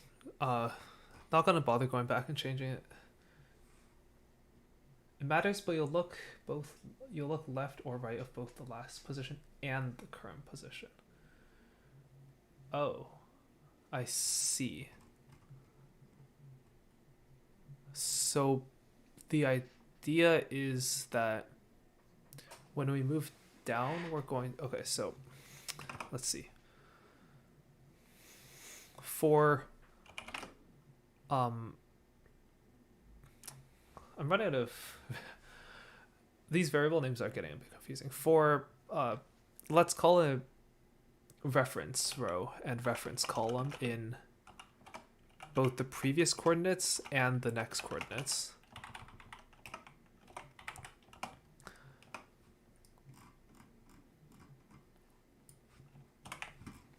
We're going to see which direction we're traveling, and the left side is if we rotate left and the right side is if we rotate right. Okay, I see. So the left side red, we will add reference row. So to rotate left, we will take our current direction and okay, so to rotate a coordinate left, so if we have a direction RC, to rotate it left, we will do, this would be easier with complex coordinates because we could just add I, but I'm not going to bother changing everything over. It's going to be C negative R. No, it isn't. It's going to be negative CR. Which makes sense because if we're going down, then it's positive R, so we go to positive C, then negative R, then negative C. And on the other side, we would have C negative R. Okay, that makes sense. So RR minus DC and RC plus DR. And blue dot add, we're going to rotate the other direction, so RR plus DC, RC minus DR. What does that give us?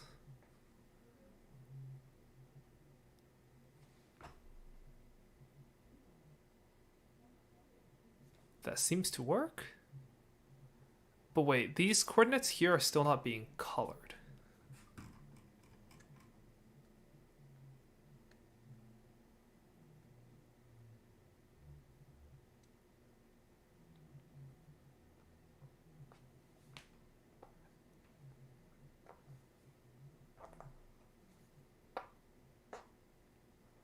Why is it the case that it's still not coloring some of them, though?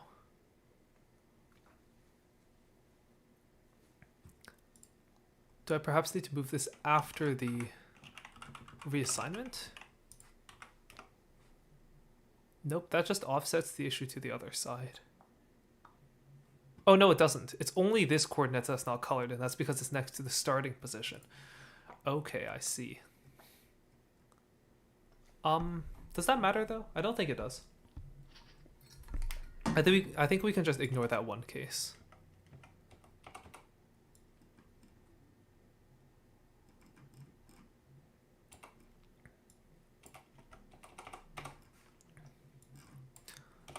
Okay.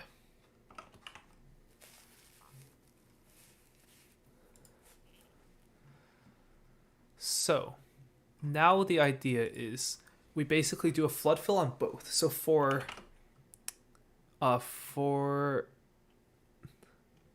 subset in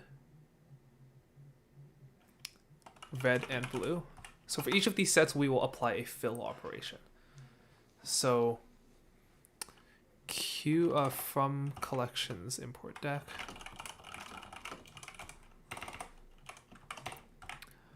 Q equals deck of subset, and then while Q RC equals Q dot pop left for next R next C in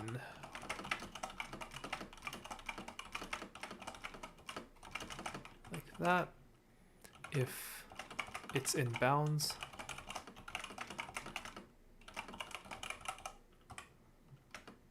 and it's a dot, and it's not already seen, then we'll add it to the subset.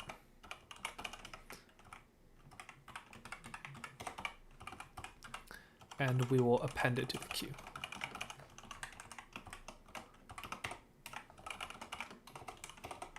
So now, if we quickly rewrite our print statement.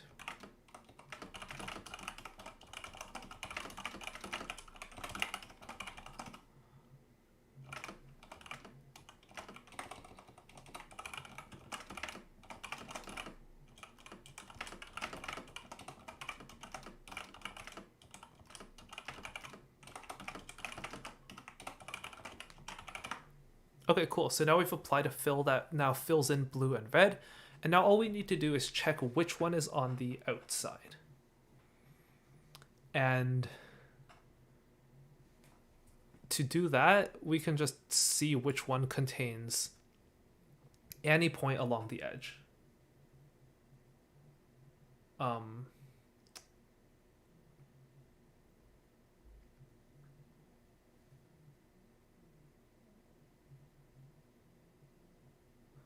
But what if the loop touches the edge? I know it doesn't, but what if it does? How would we solve that case?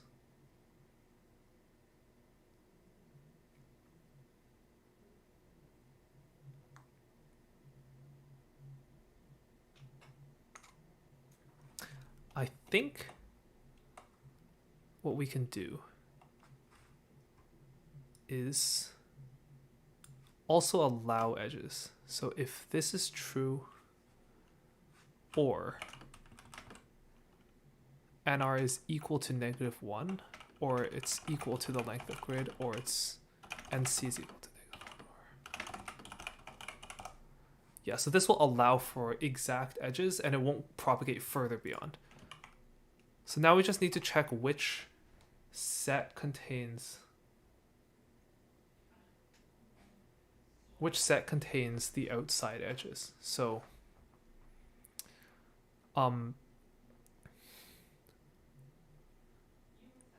one of them will contain -1, -1 as a coordinate.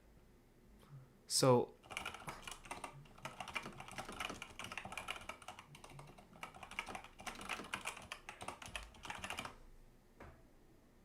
shoot, that seems to be infinite looping.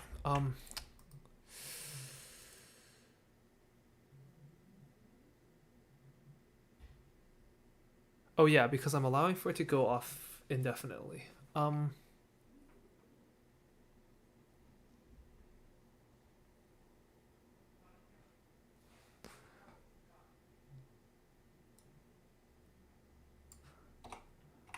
So I guess we can say if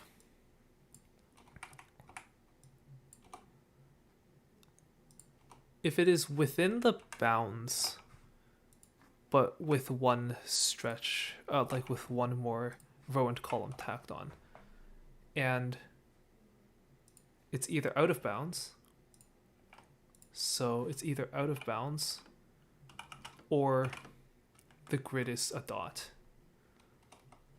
So it is within bounds if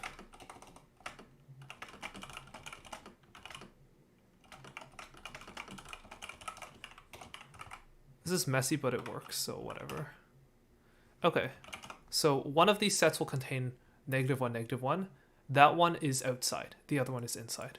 So if assert that -1, -1 in red is not equal to -1, -1 in blue. So we're just asserting that exactly one of these sets contains our outside value.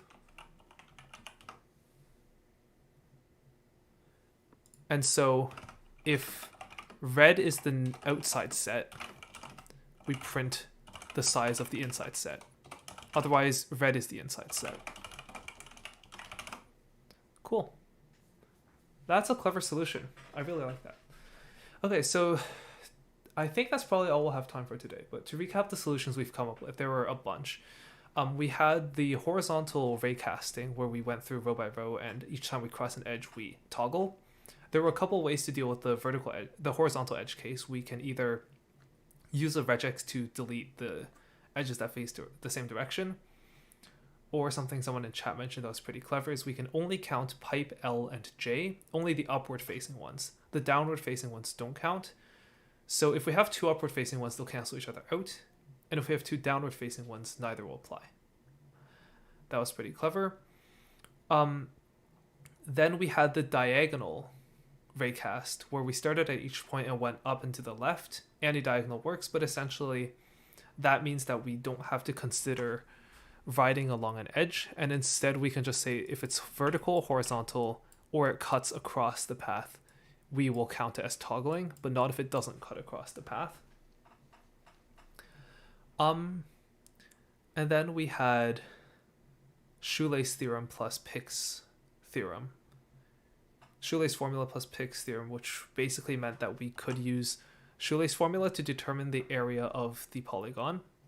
And then Pick's theorem tells us that the area of the polygon can be determined using the number of boundary points and the number of interior points. And so given the area and the boundary points, we can reorganize the theorem to get the number of interior points. We also expanded the grid by 3 times to be able to do a flood fill. And finally, we marked points on the left and right of the path, so then we could do a flood fill on both sides and see which one was considered outside and which one was inside. Have we looked at using the winding number rule? We have not. What exactly is that? Winding...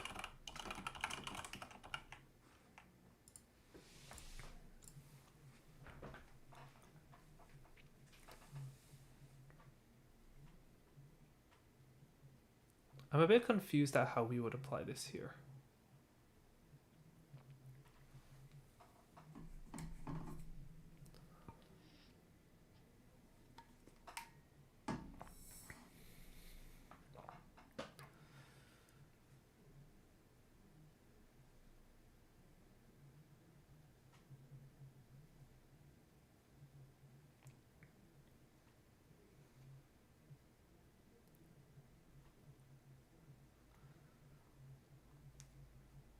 So I approximately understand what winding number rule is doing here, but how would we apply it in this setting?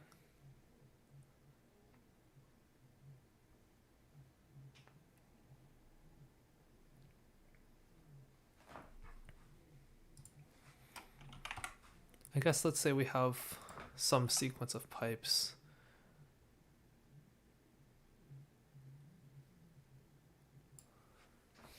Computer graphics.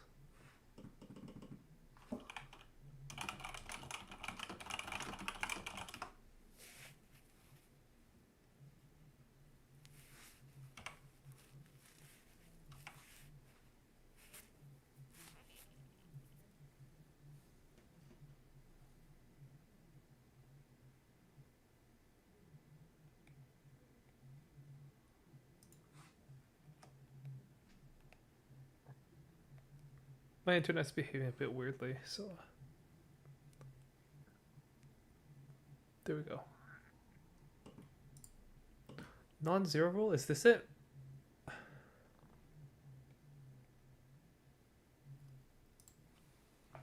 For a given curve and point, construct a ray heading out from P in any directions. Find all intersections, score up the winding number. For each clockwise intersection, add -1. For each counterclockwise, add 1. If it's 0, it's outside, otherwise it's inside. Huh. That's interesting. And I guess in this case we can just go left, so that would require us to know the winding number. Sorry, the direction.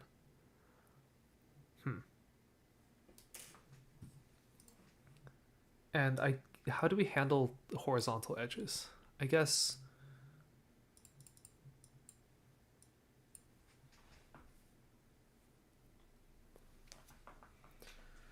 yes, this stream will be saved. I'll probably edit it a bit to cut out some pauses and stuff, but yes, it will be available on the channel. I guess for vertical edges, we can do roughly a similar thing where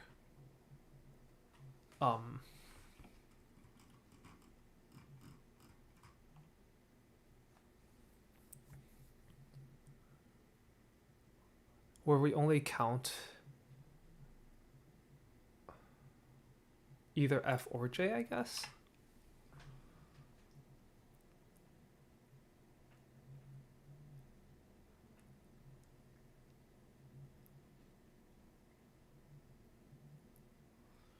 I guess we can count only F and L and not J or 7, and it should work.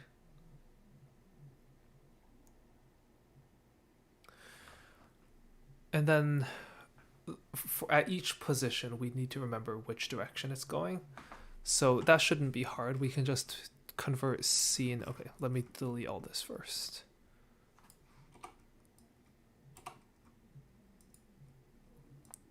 We can convert set to a dictionary that tracks the direction, I guess.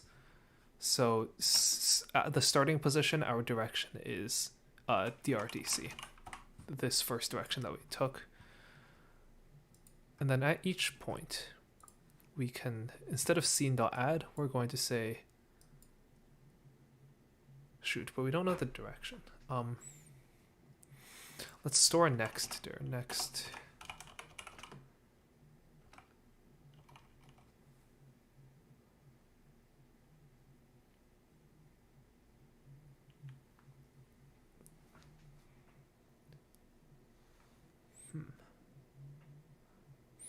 I'm not quite sure I'm quite understanding how exactly we're going about doing this.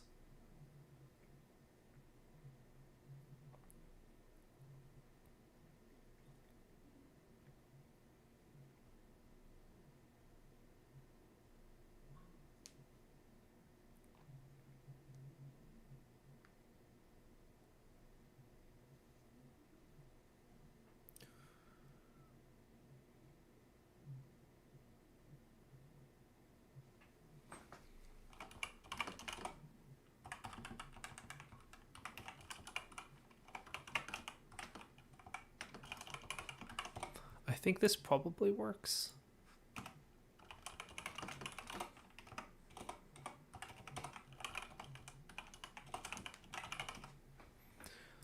So that tells us that at this coordinate we're going to the right, at this coordinate we're going to the right. Eventually we should get that we're going down. Sorry, no, this says that we're going down, and at some point it should say that we're going to the right. Yep. Let's see if this works. And then for each point, so total equals 0 for our row in enumerate grid.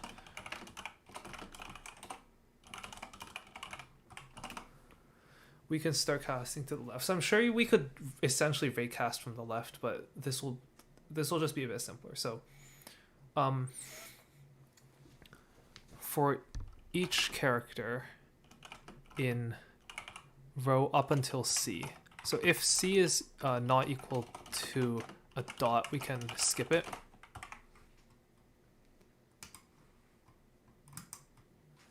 you think I unintentionally implemented this with diagonal tracing? Yeah, but that wasn't really using winding number though, was it? Because like it was just toggling each time we crossed an edge. I think this winding number thing only really matters when you have self-intersecting polygons. Because then you can't make the assertion that when you cross an edge you toggle whether you're inside or outside. Actually, maybe you can. I don't really know graphics all that well. In any case, shoot, but then it's complicated to determine if we're going clockwise or not. If the character is a pipe, then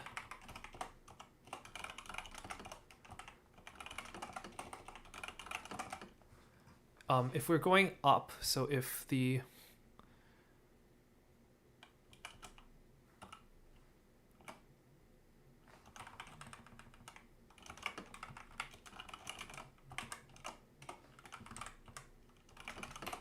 if it was going up, then it's clockwise.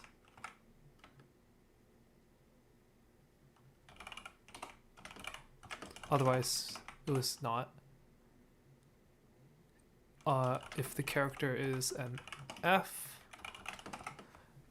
then it's clockwise if it's going up or right. So one if C in RIC is in up or right, I'll select 1. If it's a L, then it's going clockwise if it's left or up.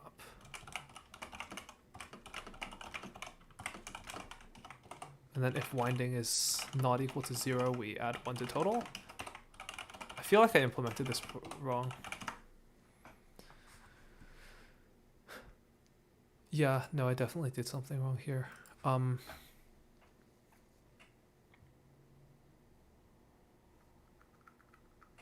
not quite sure I'm interpreting. Oh, I forgot to wipe out all of the non-scene values, right? So grid equals if RC in scene else dot for C CH in right row for our row in enumerate grid. Yeah, sorry, I forgot to replace all the garbage pipes. That still doesn't seem to work though, so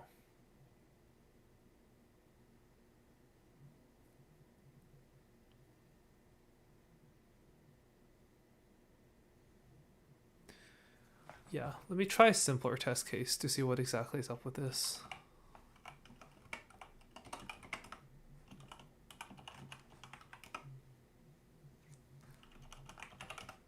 Really, it freezes on this.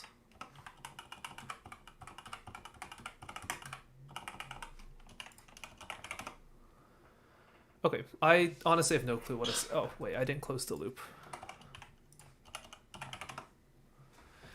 Yeah, I don't really know why this doesn't work. This seems very similar to the raycasting though, so...